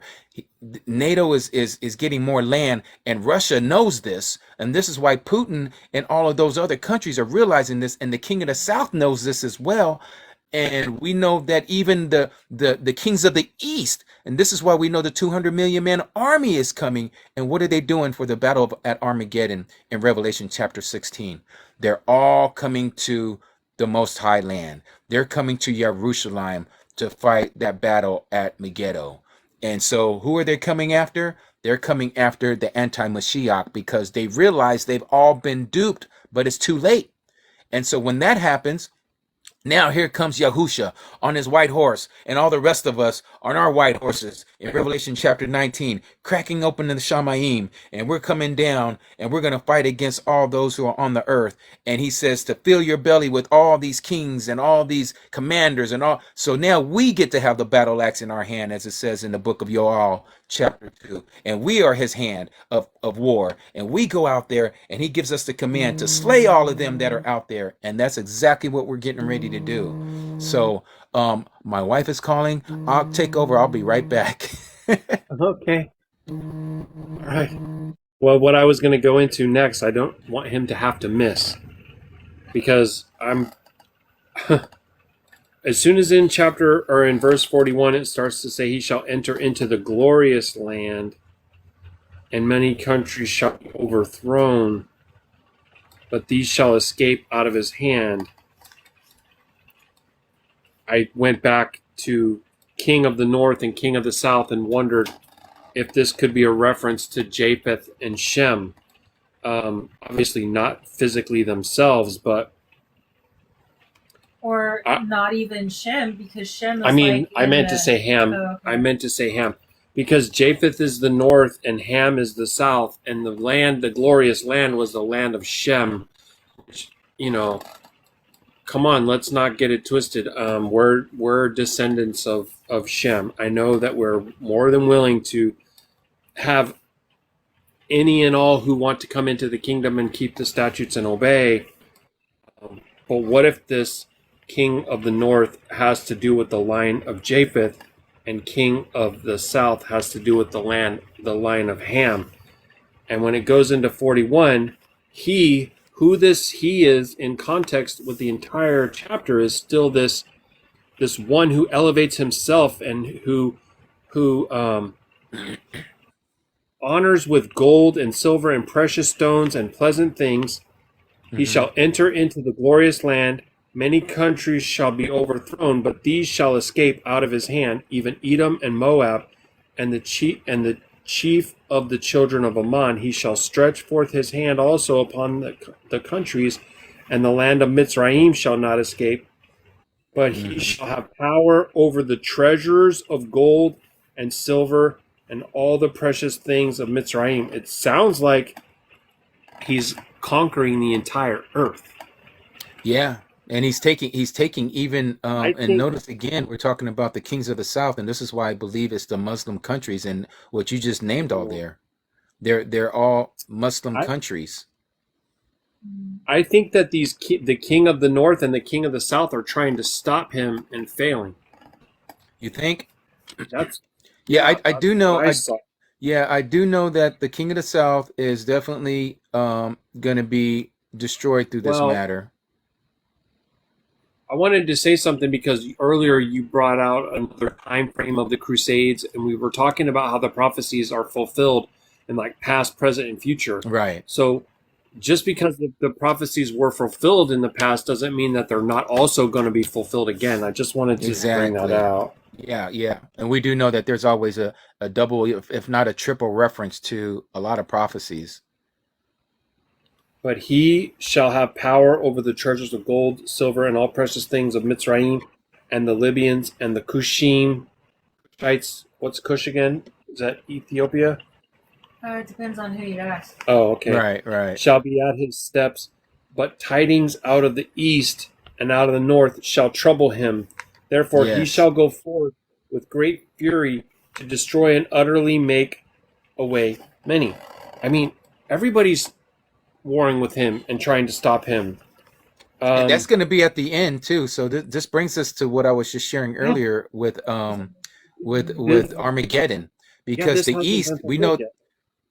Yeah, so we know the east is the sixth trumpet when the Euphrates River is dried up. Now people want to say that that's it right now. This is happening, but we got to remember, Shaitan knows prophecy, and he knows that these Christians are looking at certain points of prophecy to say, oh my gosh, look at this. The Euphrates River is drying up. But is it really? And I'm not saying it isn't, but we do know that they have hydroelectric dams on the Euphrates River, just like they do here in the desert Southwest in the United States, that they can plug water up from going downstream and cause it to look as if it's a drought. Okay. Now, we also know that Shaitan is going to mimic a lot of these signs and wonders. Again, what did we know that it says in 2 Thessalonians chapter 2? He comes with all lying and signs of lying wonders. He's going to do this. It's from Satan. Shaitan is doing this stuff. So I think we need to be careful as we're seeing these things happening, that we don't get caught into this whole, look. The fake out. Yeah, because it's just like them talking about the Gog and Magog war, where we know, if anybody knows their scripture, the Gog and Magog war doesn't happen until after the 1,000 years. Go back and read Revelation. The Gog and Magog happens after the 1,000 years, which is exactly what we read in Ezekiel. Okay. And if you read Ezekiel, it's lined up just like Daniel. It's lined up just like Revelation, different angles, going back over the same stories, but from different angles. It's amazing. Once a person sees that, you cannot mess up prophecy. That is the key to the prophecies, as it says, what? Yahusha is the spirit of prophecy.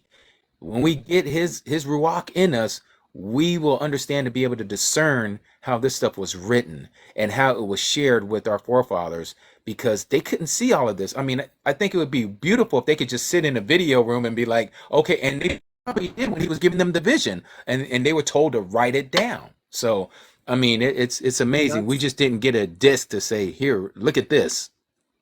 That's what you just said is the main reason why I don't like to listen to a lot of the quote unquote church fathers' understanding of prophecy, because everything was veiled to them and they didn't have understanding, and it's becoming unveiled Right. now. Yeah. And so, even more so as we continue to move forward, we're going to continue to see even more and more clarity in these last day revelations. But if we continue in 44, it said, "But tidings out of the east and out of the north shall trouble him." Mm-hmm. I still think this is the same him that it's been the whole chapter The of him. anti-Mashiach, right? Yeah.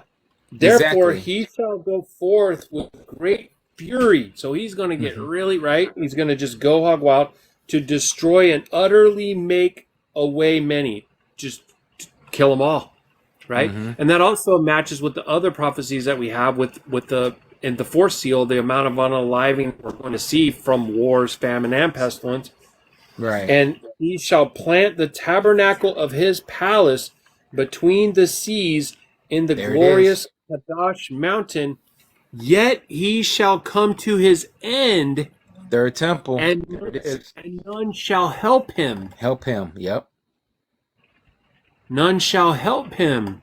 Mm-hmm. Wow. So why are all these other kings of the earth warring with each other if they're all being controlled by demons at the highest levels, and they're all ultimately serving Hashatan? What's going on with the two spirits in the Tigris that get unbound? Do they actually like war with each other like monsters would? I mean, they'll unite themselves if they got to take out some big police or something, but then after that they're going to fight over every little thing they can get. Well, So- remember it says even in the Old Testament or in the Tanakh where Yahuwah would have every neighbor turn on each other and they would slay one another. This is exactly what's going to happen again. They're going to slay one another. They're going to turn their weapons on one another. Total confusion and chaos is going to happen. Yeah, right. So that's what I think. That's what I think that we just saw right there, right? Oh man, that's wild. So he's going to go against everybody, and he's going to get the victory over almost all of them, up until the point that he shall plant the tabernacle of his palace between the seas. Like you said, that's the physical temple that he wants to establish. Mm-hmm. Yet he shall come to his end, and none shall help him. Yes. That And hasn't that is come going to to be pass when yet, he's has thrown it? into the lake of fire. On my end, you're frozen. Can you I hear me am. all right? Okay. Yeah, I can hear you. Yeah. Am I still frozen? Yeah. I am frozen? Yeah, your video's frozen, but I can hear you. And while I was just talking about all that, it said I had no connection. And yeah, your video's frozen. Do you see it? On my Oh, so it's my phone. My wife is saying that you look fine on her phone. Is he on the Okay. internet too? no. Well, dang. Okay, so I'm gonna just be taking this. I'm gonna take this with me a little bit as I continue to go into prophecy, because I've just been having in my mind that all these kings of the earth conspire together to make war with the Most High. That they're ultimately all united, but I think Yeah. there might not be honor among thieves here. It looks like they're. That's interesting. They're going to turn on him. You Yeah, they're said you going to wanted to turn on go to him. Second Thessalonians. You still want to go there? Oh, yeah, we still can because it goes and it lines up with everything that we're reading, of course. Right. 2 Thessalonians chapter 2. And this too, this destroys the whole rapture doctrine, this pre-trib rapture doctrine as well, reading this passage. But it also takes us into what we're reading here about what we're getting ready to see.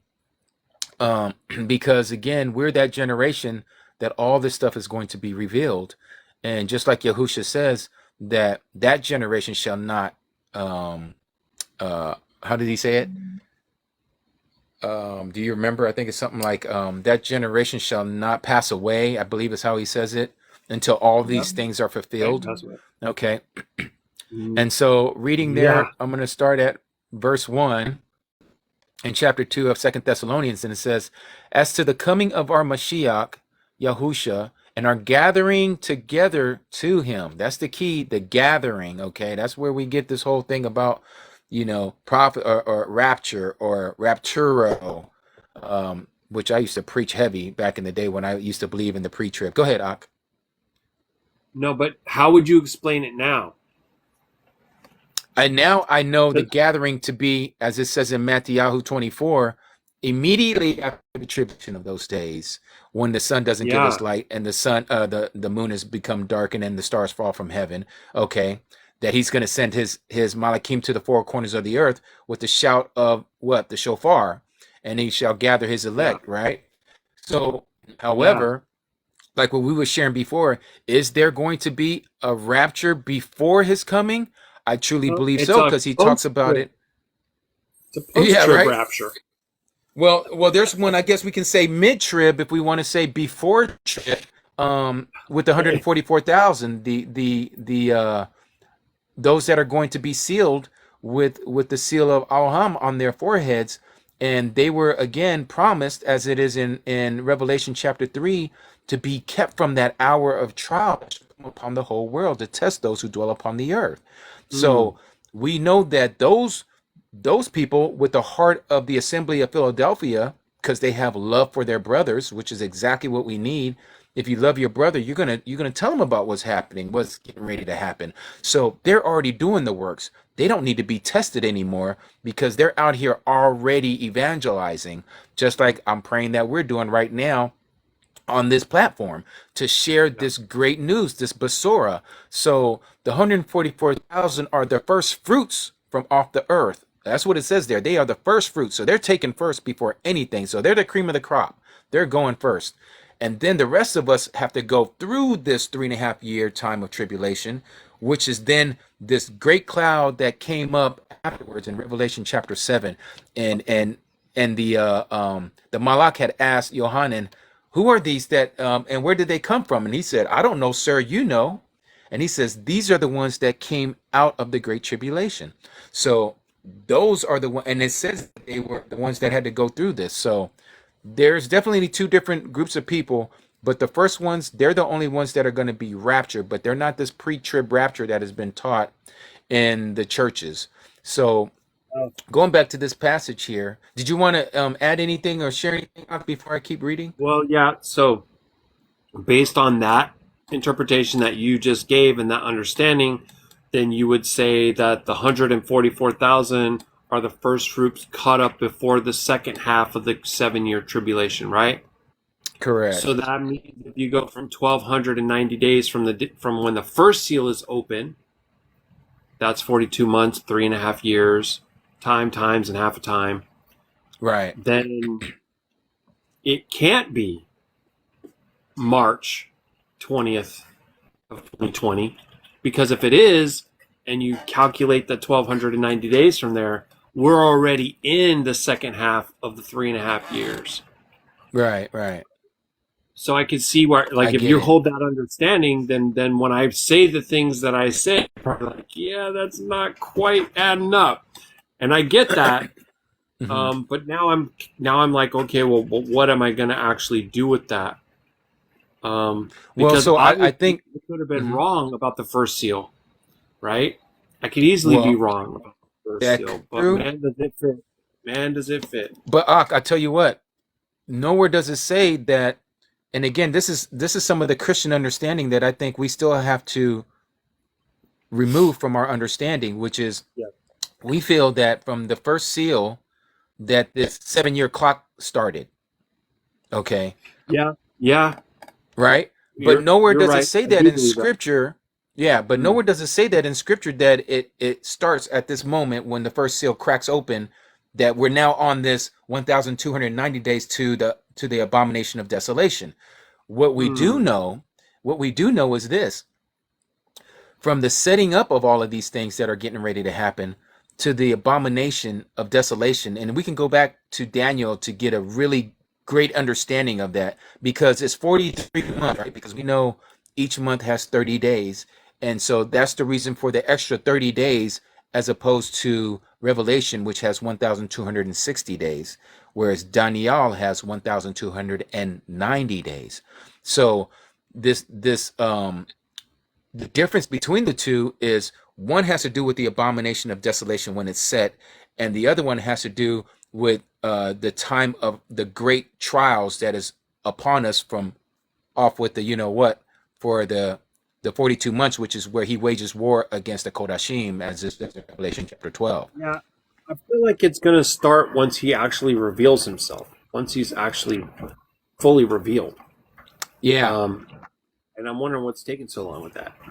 So I think maybe it's his mercy. Maybe, like you said, I have a Christian understanding of like how the time is going to work from the time the first seal is open. Because I've even heard other people say that the seals are been open like going way back, and and I don't agree with that, but I'm not saying that they're wrong. It just they could be right, I guess. Well, we know there's only one interpretation of prophecy, right? As it says in Kepha's letter, there's only one interpretation of prophecy, and no man has said this from his own resource. This came straight from the Ruach Hakodesh that has given this to set apart men as they were moved. So if there's only one interpretation of prophecy, then that's what we need to seek. Not that all of us are correct or we all have an opinion, but we need to seek that matter, right? So I think that what we're finding out now, and this is the beauty of what's happening, especially with these kind of platforms that we have, to where we can test these words, we can test what has been given to us with our understanding, and letting the iron sharpen iron, and knowing that the seal is now coming up off these books, to where I truly believe, that what we just read and you just shared with us in Daniel chapter 12.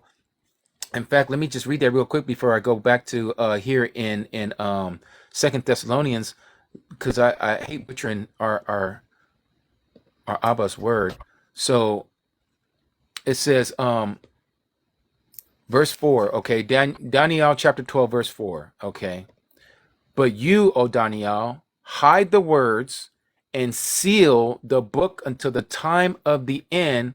Many shall diligently search, and knowledge shall increase. Again, what are we going to diligently search for? Well, we were just told, seal the word, or hide the words and seal the book. Okay, so we know it has to do with Yahuwah's prophecies. So now if we go to Revelation, and let's go there to I believe it's the first chapter. Yeah. Okay, I think you know where I'm getting ready to go here with this. Okay. Yeah, that's what I get excited. Yeah. And it says this here. Let me find it. Verse 3. Shall place these secrets. Is it verse 3? I think so. Well, this okay, so this definitely works with it for sure. Blessed is he, or Baruk is he who reads, and those who hear the words of this prophecy and guard what is written in it, for the time is near. So yeah, that goes with it. And there's another one. Let me see if I can find it real quick. It's somewhere in this area. Even the very first verse also talks about it being for his servants. That the whole purpose of why it's being revealed, or who it's revealed to. So pretty much you're right. That's probably the one I was actually looking for, what you just shared in verse 3. So it does show that this unsealing, the unveiling, revelation, apocalypse, all this is what's happening now. So Yohanan has given us this book, Hazon, and now we're able to realize what has been sealed all this time for this one generation to figure this stuff out, has it been given to the early church fathers, as they would say, back in the day when they canonized it back in 325 at the Nicene Council? Of course they did, but was it their time? No. Of course, we're still here. And not only are we still here, no other generation is witnessing what we're witnessing. as far as what we have with technology, with the speed of travel, with everything else that we have under the sun right now, that allows us to know that it is possible for every man, woman, and child to be sealed with this mark where you cannot buy, sell, or trade unless you have this mark. So it has to be for us. It has to be unveiled now because it's a warning to his people to prepare themselves and not to be Yeah. afraid for what's getting ready to happen. I think it's also important for us to consider especially when you talk about warnings, that we're all analyzing ourselves and refining ourselves. And when we look at the shortfalls that are mentioned by these different churches, we all are capable of committing those within ourselves. So yeah, it's Yes. okay to be like, oh, it's this group of people and it's that group of people. But I think it's also valuable for us to look at our own selves and say, am I doing these things? You know, Right. so I just Have wanted we to bring forgotten that our up. first love, right? Yeah, I just wanted to bring that out. I want us to use that as an opportunity to like make sure that we're not fitting into this box. Because look what's there's harsh warnings that are coming to them Yes. because of their uh, transgression, basically their Iniquities. Yeah. shortcoming. Yeah, their iniquities. Okay, sorry, I just wanted to say that. No, no. I mean, it's so beautiful. I mean, because this kind of goes back to what we're getting ready to read here in Second Thessalonians. So, so let's pick up again here after the gathering, verse 2. It says, "Do not become easily unsettled in mind or troubled, either by the Ruach, Mm. or either by Ruach, or by word, or by letter, as if from us, as if the day of Yahuwah has come." Now, bam, here we are thinking. There was people just a few months ago saying, "Oh, the rapture is going to happen on such and such date, and we're going to be gone." Oh, the rapture is going to happen. Man, I've been hearing this and I used to preach it and used to teach the same thing. Like, oh my gosh, Y2K is coming. We're out of here. All this. So, anyways, but these things have to happen. So now we're told by Shaul, "Let no one deceive you," in verse 3, "in any way, because the falling away is to come first." So, apostasia in the Greek, right? Falling away. So we know that there's Yeah, going to be a falling away from the truth because they are no longer listening to true doctrine. yeah, I think it says that they can no longer hear the voice of the bride or the bridegroom. And Wow. this has to be And, after the son of lawlessness is revealed also. well, so here it comes right here. So, and the man or son of lawlessness is to be revealed, the son of destruction. So these two Yeah, things have to yeah. happen. Do they happen simultaneously? Possibly, I or one I after kind the of think other. so. Well, I kind of think so because of the fact that he's going to be making war with the Qadashayam, and all the people are going to become to hate the two witnesses. They're going Hmm. to they're really good because like it's going to be a bigger celebration than Christmas when they're Giving gifts to one another. yeah when they get the Gia, you know.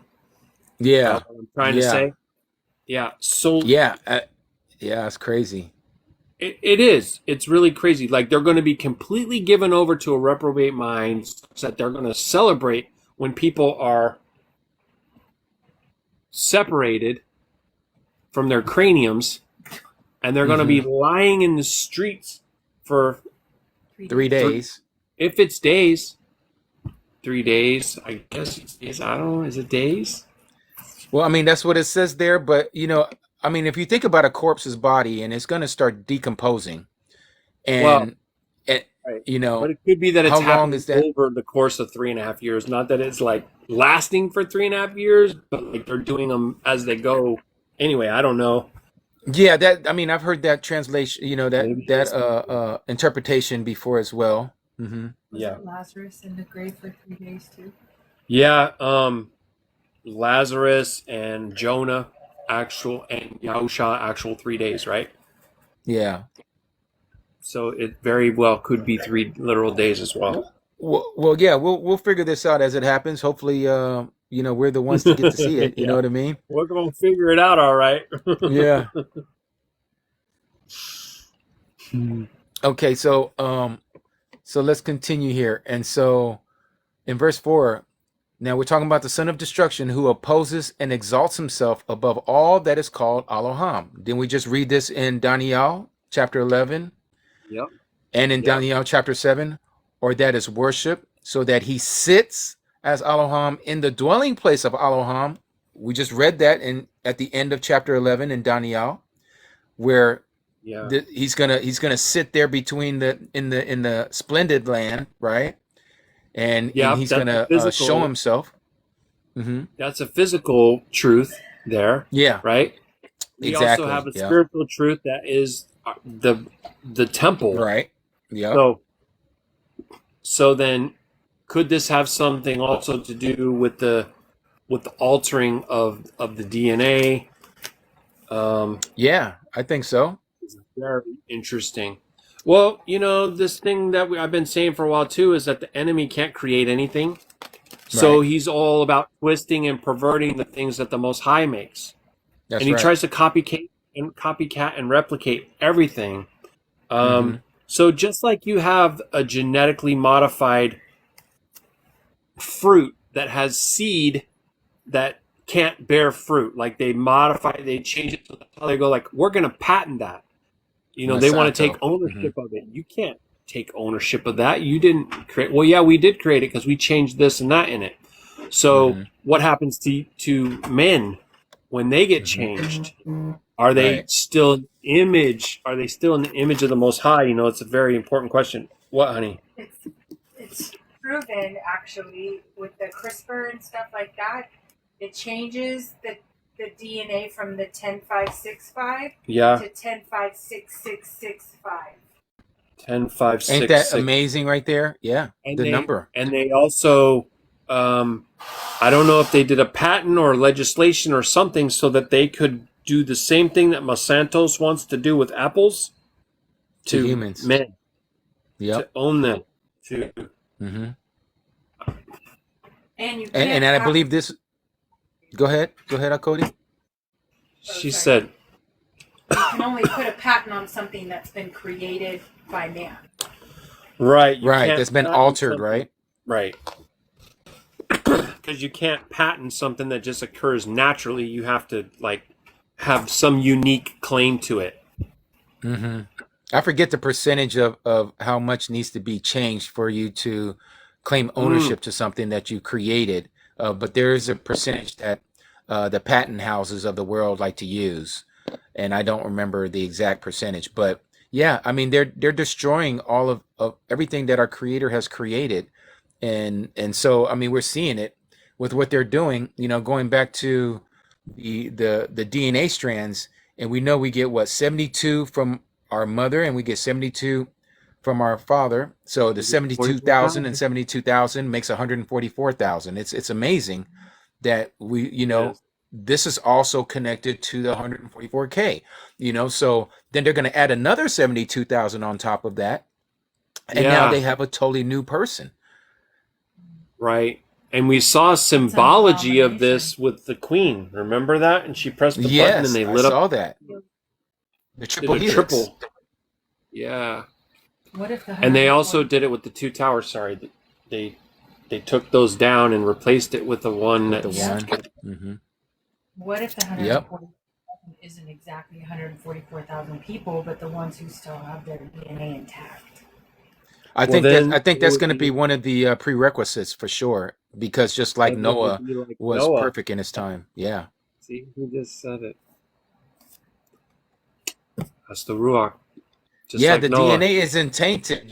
I mean, it really comes down to it, especially when we know, and this is why when we talk about our houses, our bodies being the Hakal, that where he wants to place his name, and yet every single piece of cell in our body has his name in it, which is amazing. Yeah. So yeah, I mean, if they want to change and alter that name, and now you have another name, the name of the beast in your body, and has replicated a whole new creature, how can Yahuwah take you back? How can he accept you as his own? In fact, we even heard what's that dude's name? Bill Gates. You know what I'm talking about? Yes, Bill Gates talking about how they wanted to locate the God gene, Yeah. so that you can't even worship because we have this presist I can't even say that word either now. Presupposition. Yes, presupposition to want Yeah. to worship something, and they Right. want to just wipe it away. So really quick, as in the days of Noah, so shall it be at the return of Son of Man. That's when everything had become corrupted except for what? A very small remnant, That's right? right.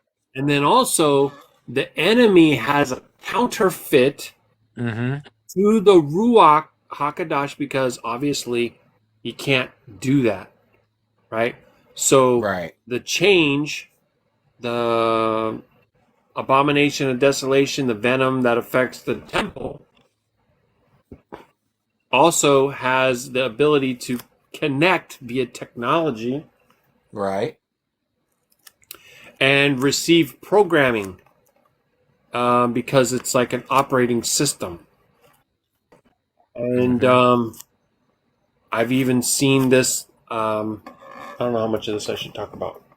Like I have this thing on my phone. I had to make some adjustments to some settings, but I can go into a very populated place and scan and find all these connectable devices that are unnamed. Now, Mm-hmm.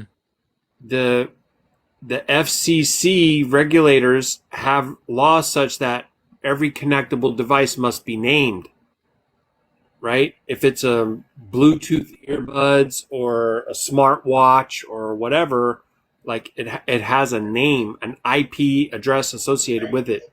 Right. So the fact that there's all these unnamed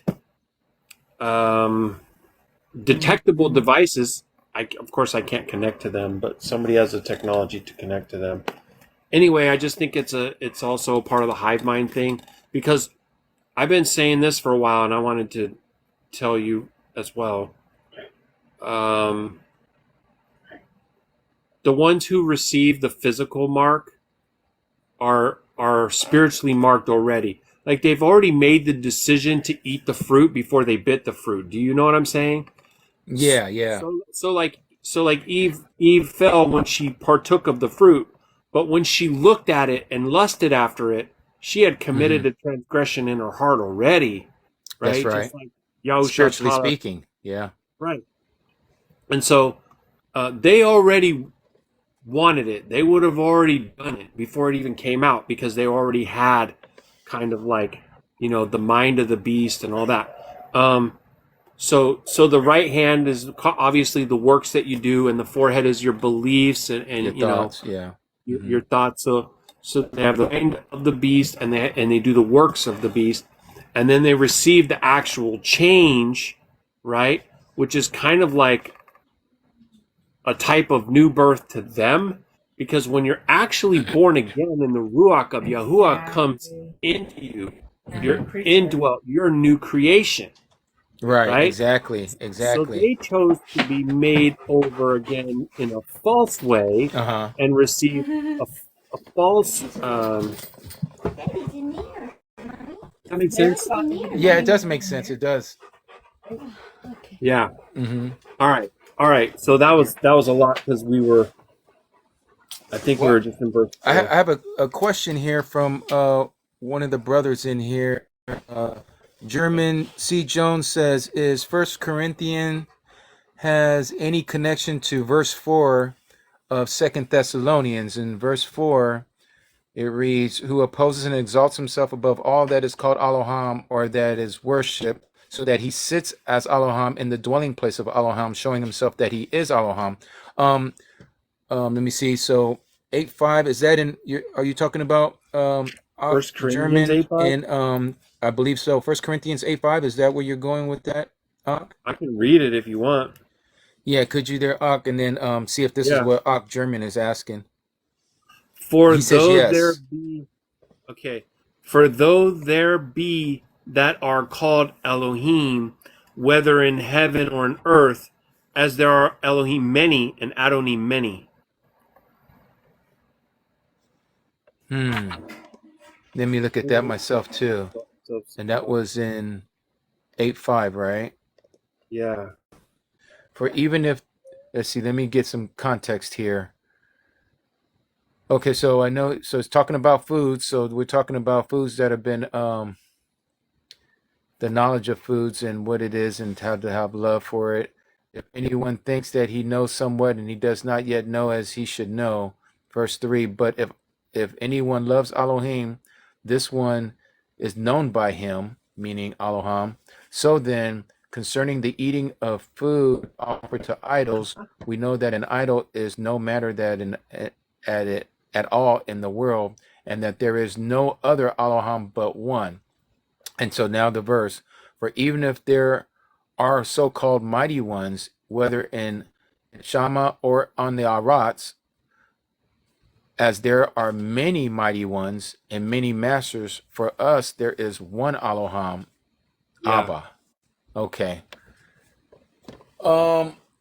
So I think from what we just read earlier in Second Thessalonians, it's a little different, because what we're reading here is that he's setting himself up, and we're talking about the anti-Mashiach, one who is claiming himself to be Elohim. And I guess it would make reference to what you're saying there, Og German, that we know there is no other Elohim but one. So we know he's not, and yet he wants to be claimed that way. But we know those who don't believe in him are going to believe that he is. Yeah. So yes, I guess, yeah, in both sense, yes and no. But I'm agreeing with you. Yeah, I guess it could fall in that line of what you're saying. But reading it in context, we also know that there is no other Elohim but the one that we worship and believe in to begin with. So I hope that answers your question. If you want to add something more to that, Yeah, that's great stuff. I agree with that totally. I appreciate that question too there, Og German. Appreciate you, Og, on that. We want to all learn from one another, that's for sure. I mean, I don't think neither one of us have all the answers, but I think all of us coming together and reading this and getting clarity of the understanding of his word, his Ruach is going to lead us to the truth. And we know that he said he was going to promise that he would lead us and guide us into all truth. Yeah, Aman. Like my wife said, we're two or more gathered in my name. I was also thinking of, we're being Bereans and we're searching out these things, and we're trying to come to agreement in the truth. It's iron sharpening iron also. Right. Which causes frictions at times, but that's fine. That's what it's supposed to do. What do you mean? What are you talking about? Yeah, that's so the iron and ironing, sharpening. Yeah, you can't sharpen iron with butter, baby. You can't do it. Yeah, you got to have that thing friction. There's got to be friction there. Yeah, it's just like Peter and Paul, my wife just said, and that's true too. Right, exactly. Yeah. Yes. All right. So let's finish this part off here in 2 Thessalonians, unless you wanted to say something else, Ott? Nope, I was going to ask you to continue. That's great. Okay, awesome. So I think I left off on verse 4. Is that where I was at? Yes. Showing himself that he is Elohim. Okay. So the anti-Mashiach claiming himself to be Elohim. So in verse 5, do you not remember that I told you this while I was still with you? And now you know what restrains or withholds for him to be revealed in his time. So there we know who is to be revealed, because again, back in verse 3, at the back side of that verse, it says, and the man of lawlessness is to be revealed. So this is who we're talking about. He is to be revealed in his time. Go ahead, Ak. I want to ask you this, because do you think that verse that you just read is making reference to the restrainer's hand? And now you know what restrains for him to be revealed in his time. The restrainer's hand, give me a little more information on that. So I can't remember the location of the scripture that talks about how basically there's like a restrainer that's removed, and once the restrainer is removed, right? Which is this passage here. Mm-hmm. This the only place? Okay. This is the one that I know of, and so the next verse is exactly what you're saying. Verse 7. I think it's in Revelation. Verse 7. That's it. No, read the next. Read the next verse. Okay. Let me read. It's written a little different. I'm going to read verse 5 in this one, okay? Okay. Remember ye not that when I was with you, I told you these things, and now ye know, Aleph Tav, right? What withholds that he might be revealed in this time. So now you know what it is that's holding it back from him being revealed. Right. For the mystery of iniquity does already work, only he who now lets will let until he be taken out of the way. That is what I was talking about. Yep. Okay, So it was so coming right up. let me share something. Yeah, so let me share something with you. Let's keep our place there and let's go back to the book of Daniel, chapter Okay. 12. Oh boy. And read the very first verse, Ak. Okay. Daniel 12:1. Yes, please. We're going to see who this restrainer is that is going to be taken out of the way. Oh man, the archangel Michael. Okay, I'll read it. I'll read Yeah. it. And at that time shall Michael stand up, the great prince who stands for the children of your people, and there shall be a time of trouble, such as never was since there was a nation, even to that same time. And at that time your people shall be delivered, every one that shall be found written in the Sefer, or the Go book in of the next life, verse. right? Mm-hmm. And many of them that sleep in the dust of the earth shall awake, some to everlasting life, and some to shame and everlasting contempt. Okay, so to put some emphasis on this, if you remember when this same prophet Daniel was praying to get understanding of the 70 weeks of Yirmiyahu, okay, he was on his hands and knees and he was praying, right? And so what happened? Gabriel came to him and said, the prince of Tyre withstood me for 21 days. From the day that you had prayed this, I was sent to bring you this information, but this prince that was over the people of Tyre stopped me. So we know that there is a battle going on in the heavenlies that we can't see in the spiritual realm. Same Right. thing here. Machial is going to be standing up, just like what happened with the body over Moshe on top of or Masha on top of Mount Nebo when he was fighting over the bones of over Masha's bones with Shaitan. If you remember that in the book of Yahuda, that they were Yeah. fighting over the bones of Masha. Okay, so same thing here is happening, but my understanding in Second Thessalonians chapter 2, where until he who now restrains is taken out of the way, then he's going to be revealed. And to give us the key here is, look, notice it says, and now at that time when Maka'al shall stand up, the great head or the great prince, which is standing over the sons of your people. So he's always fighting over the behalf of Yashar'Al, right? And it says, and then there shall be a great time of distress or tribulation. This lines right up with the word, just like what we're just reading in Second Thessalonians chapter 2. It's going to be at that time that this man of perdition is going to be revealed. So All right. Micah All is he's the restrainer. He's stopping this because he's getting all the information from Yah to say, keep doing it, keep doing it. Okay, now stand up. It's time to get out the way. Let's let this happen. So that's my understanding of that passage. All right. That's great stuff. So back at Second Thessalonians chapter 2, reading that passage there, and we're coming to the end of this part.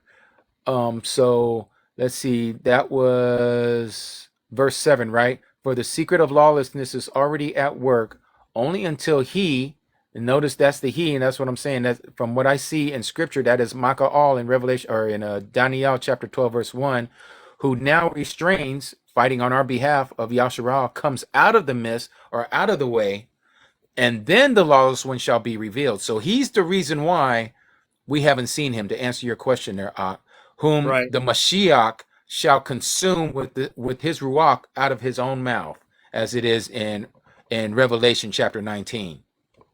Yeah, it's interesting how it says that the mystery of iniquity is already at work, but it's not. Mm-hmm.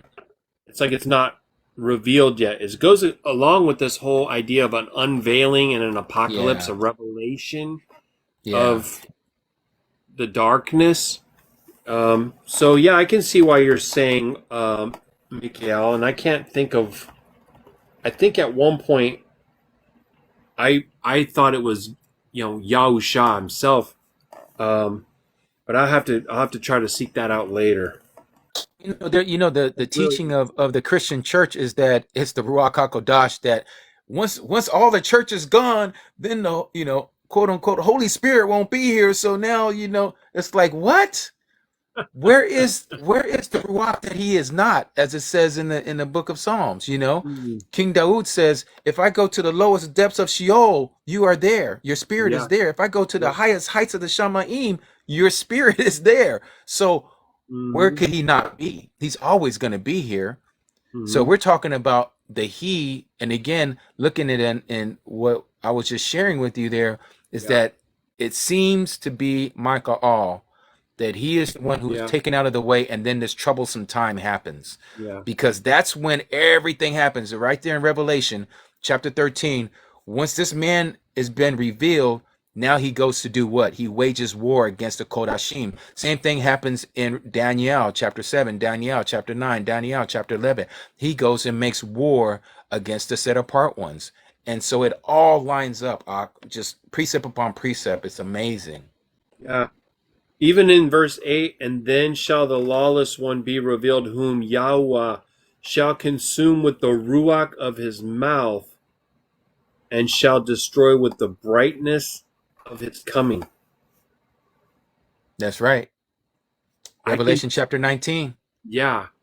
I mean, I can see that very much as like this theatrical event, physical event, but I Mhm. also can see this as him pouring out his spirit and the word, the ruach of his mouth, like the witnesses who have no guile in their mouths, and they're Right. speaking nothing but the truth, Mm-hmm. which is the tearing down of strongholds and dominions.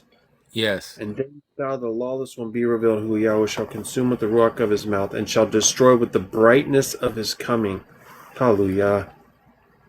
And so then we get into the dark parts here. Verse 9. Okay. The coming of the lawless one is according to the working of Shaitan, with all power and signs and wonders of falsehood. False, like a false prophet, too. Yeah, because we know he's going to be indwelling in him, because he's going to Right. give him all the authority on the earth to do what he's going to do. And so the false prophet is going to command everyone who doesn't worship the beast, the first beast, to be head off, you know? And so this is why it says here in verse 10, and with all deceit of unrighteousness in those perishing, meaning the non-believers, those who didn't believe, because what? It says, because they did not receive the love of the truth. Well, who's the truth? Who didn't they receive? They didn't receive Yahusha, right? In order for them to be saved. There it is, salvation, deliverance.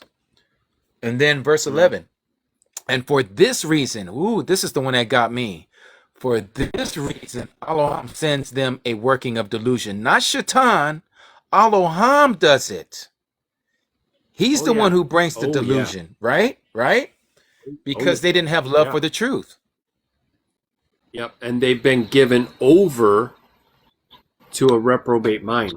Reprobate mind, Right. yes. That's Romans. Right. Because they love not the truth. Right. Exactly. I know my doggies are saying, when are you going to join us, Daddy? That's my Sheba. Sheba, say hi to everybody. Say hi, Aw, Sheba. she's There so goes my other one. cute. There's my boy, Onyx. Say hi, Onyx. Say hi to everybody. Oh, stop looking at me. Stop looking. Okay. All right. Enough of that. Okay. But yes, They're I'll so be there in a cute. minute, doggies. Mhm. But yes, so it's awesome, Ak. I really enjoyed this time. We got to do this more often. Yeah. Yeah. That's absolutely. Yeah. getting a lot out of it, and I hope you guys are getting a lot out of this that's out there listening to this as well. Sam's mom says, "I'd have never gotten this. Thank you for sharing. You're very welcome, and you know who to thank because all of this comes from Yahuwah. It doesn't come from us. We're just the vessels." And he's the one that teaches us, and if we spend time with him, he'll reveal it to anyone that wishes to learn and asks, seeks, and knocks. So none of us is like better than anyone else. We're just vessels to be used. That's all. Hallelujah. Absolutely. And then say again. Go ahead, Op. I just said I said Aman Khan. I agree with you fully. Yeah, all esteem to the Most High. I love that there's comments like that. I got comments over here too. This is awesome stuff, guys. Absolutely, great discussion, brothers. So yeah, Baruk Yahuah, man, fruitful. Yeah. Yeah. Got German Jones is also saying, yeah, I appreciate the flow 100%. So we appreciate you guys as well. And I think we'll probably I'm gonna probably get ready to close out here. I've been on here for a little bit of time, and we're knocking on 9 o'clock here on the West Coast. So think we'll let everybody go back to doing what they were doing and keeping Yah first in our hearts and minds. And Ak, you want to pray for us, Ak, and Yeah. take us out of here? Yeah. Sure. Hallelujah. Abinu Yahweh, thank you so much, Abba, for this time, and thank you for our brothers and sisters who are on here with us, and that we can gather together, even using this technology that they mean for evil. We can use it to work out your will and your purposes. Thank you so much for the revelation that you give to us. In all things, just please help us to be fearful of you and obedient to your will, to your word, to your statutes.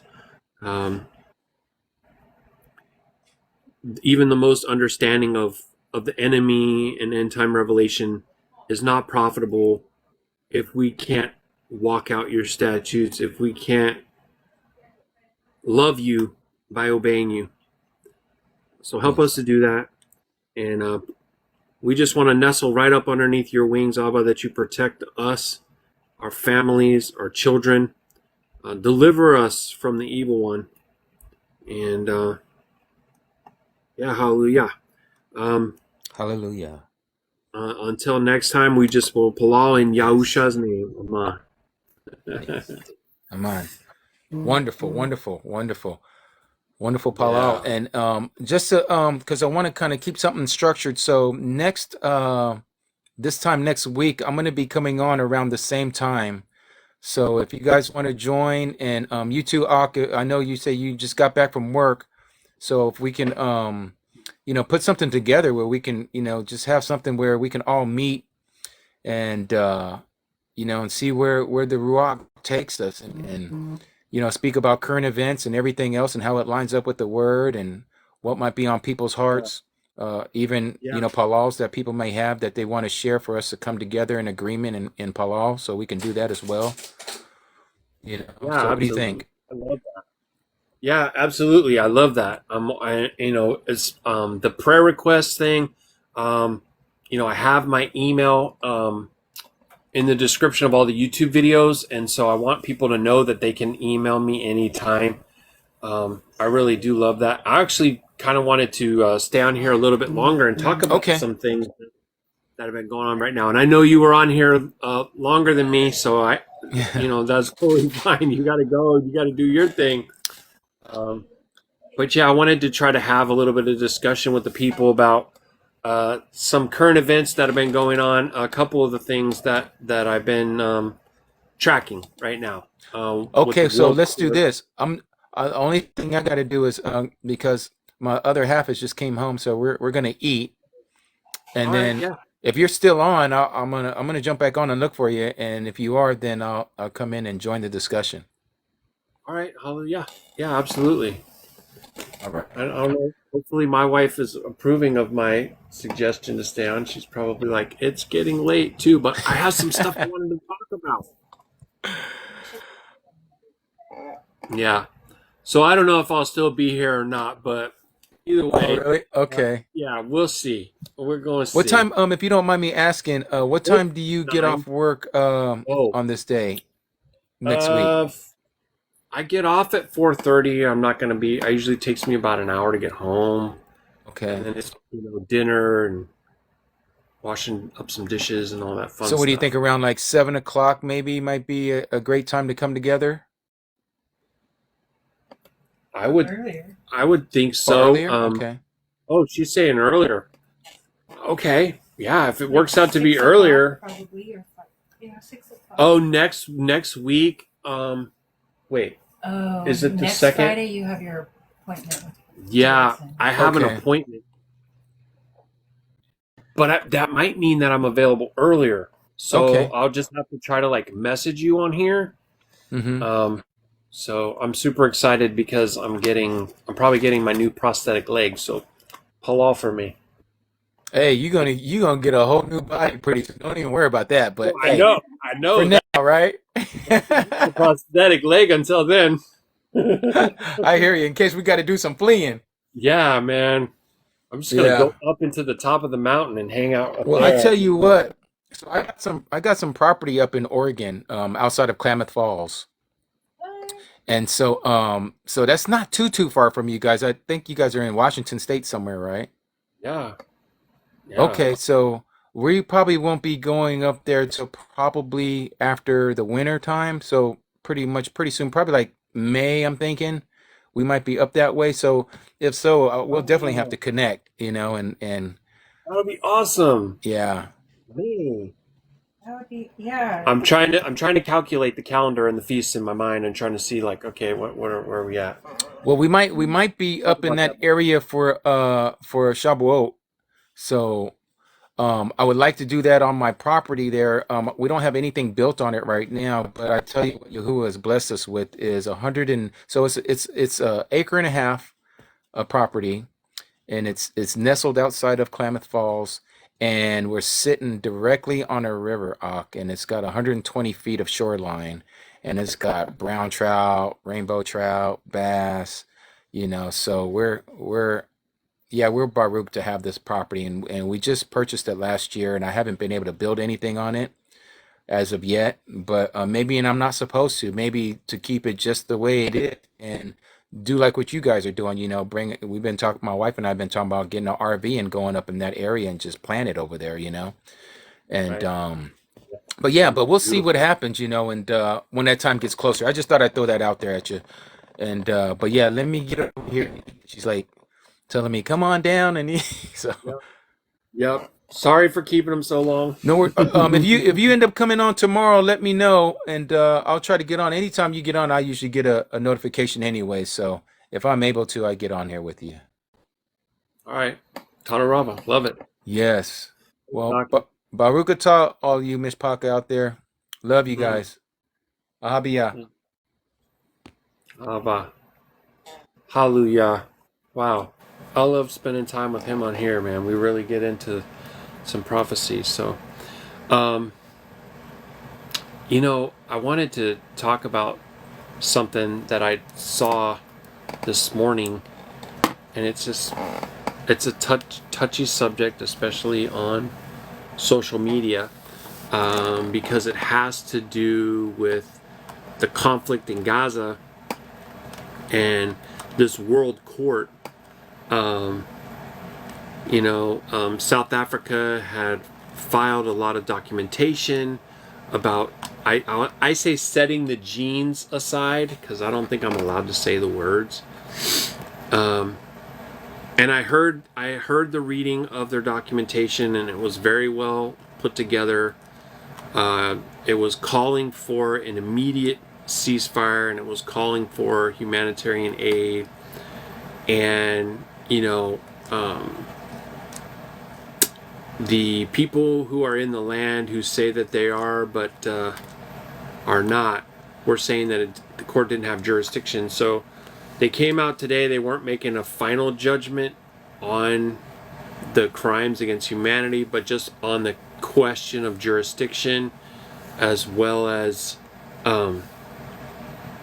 if they felt that that they were that the people are protected people, which they did deem that they are, and they did deem that they have jurisdiction, and they did deem that the accusations or the charges brought by South Africa had merit enough to require investigation. Now, so people are like, well, okay, good news, bad news. Like, oh, they should have had an immediate ceasefire and all this. So that'd be like the bad news. But the good news is that they actually acknowledged that there is something worth investigating here. I agree with both of those, but I really think that the whole thing is just like a sham, really, right? And I wanted to talk about that because if you even look at their logo, it's a UN logo. It's a flat Earth cosmology with the wreath going around here. I'm not naive enough to think that it's some kind of legit court. I mean, it's so crazy.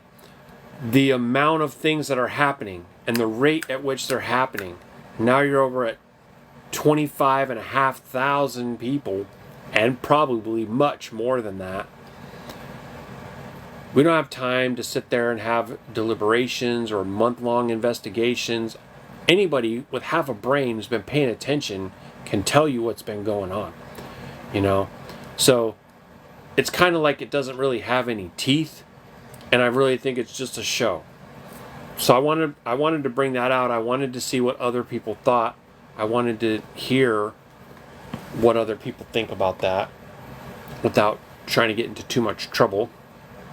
You agree also? Yeah. It's just sad. And you know, and I think a lot of people do still look up to the institutions of men, and you know, it's like trying Pharaoh's son in Pharaoh's court. It's just not gonna accomplish anything. We have the same kind of problems in our own country when, you know, when somebody goes, okay, well, the FBI had all this information and they didn't investigate. So who's going to hold them accountable? Like, who's going to investigate the investigators? And then, you know, a bunch of people barking, acting like something's going to happen, and then it's like nothing's really happening. There is only one that can save. That's true. And, you know, the people that are over there in the land, they're not in the way. They have a different Elohim, you know? And that's sad and that's heartbreaking too, because I know that there's women, children, there's orphans, there's disabled people, there's pregnant women, there's so many different things that are going on over there, and you know, they're treated like worse than cattle, and it's completely public. It's out in the open in front of everybody. All kinds of people are upset about it, but nobody's really actually doing anything about it. And it's starting to feel like nobody else actually even can. So that was one of the things. This is literally just in the last, like, 24 hours. Because last night, my wife's probably like, okay, quiet already. Well, you were just going to talk to me about a couple of things like that tonight. Oh, I wanted to see what you had to say. I was hoping that you would also engage. One of them is private. Oh. Okay. Well, there you go. So let me try to wrap that other one up then, real quick, because I think that just makes it take longer. But there was like 17 governors that were wanting to align themselves with the governor of Texas, Abbott, and he's making a stand against the federal government. So you have this kind of national states are making themselves in opposition to the federal. So we have a House divided. It went from 17 to 25, which is exactly half of 50, right? You got 50 states. So 25 of them. And then one side is like, well, you got 24 hours to decide or this is going to happen. And then the other one's like, you got 24 hours to decide or that's going to happen. And I put a video up on here about this because there was a movie on HBO from like 1997, which is a Civil War theme, just like the new 2024 Civil War movie, where, you know, the one guy's like, oh, by order of the governor, and then the other guy is like, I get my orders from the president, and they're just like butting heads. And I just wanted to say, for anybody who doesn't know, none of those governors can actually be trusted, for one. And the main one that's down there is most likely blood related to the Bushes. There's plenty of evidence that shows them palling around together. So I think that it's also just a show and a distraction, because all the actual infiltration, invasion, whatever, has already been occurring, and it's at a really, really high level. I'm not saying any of this stuff to scare anybody. It's just for awareness. You know, as we're watching the things that are happening, we let people know what's going on. So I don't want anybody to be putting their hope, faith, or trust in these governors or in Trump or anything else, because honestly, I'm seeing that they're working together to bring all these things to pass. So I guess that's probably all I got, right? I'm going to go ahead and get off of here. Maybe we'll be back around tomorrow. Thank you, everybody, for coming in, for participating. Thank you for all these likes. Almost 6,000 likes in here. Really thankful for all you guys. Stay prayed up for sure, because I mean, I would say that anyway, but everything's escalating highly right now. So Shalom, hallelujah. Hope to see you tomorrow as well. So golden dreams, family. And I'm gonna go ahead and get off of here. And yeah, shalom. The power and will of Yahuah, Yahusha, the Messiah, the Savior, the one who we love him because he first loved us, right? Because while we were yet enemies at enmity with the Most High, he humbled himself, he took on flesh, he took on the role of a servant, he lived a perfect, righteous, or Qadash life. He willingly laid his life down, no one took it from him. He bore our iniquities on his body. He was crucified on a stake.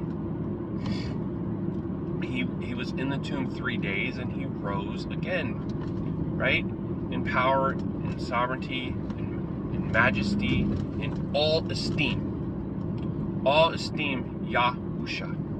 Yahusha comes in the name of the Father, Yahuah. Baruk is he who comes in the name of the Most High, Adonai, Yahuah. Thank you so much for stopping by. Please like, share, and subscribe. Leave a comment and let us know how we can pray for you. Shalom.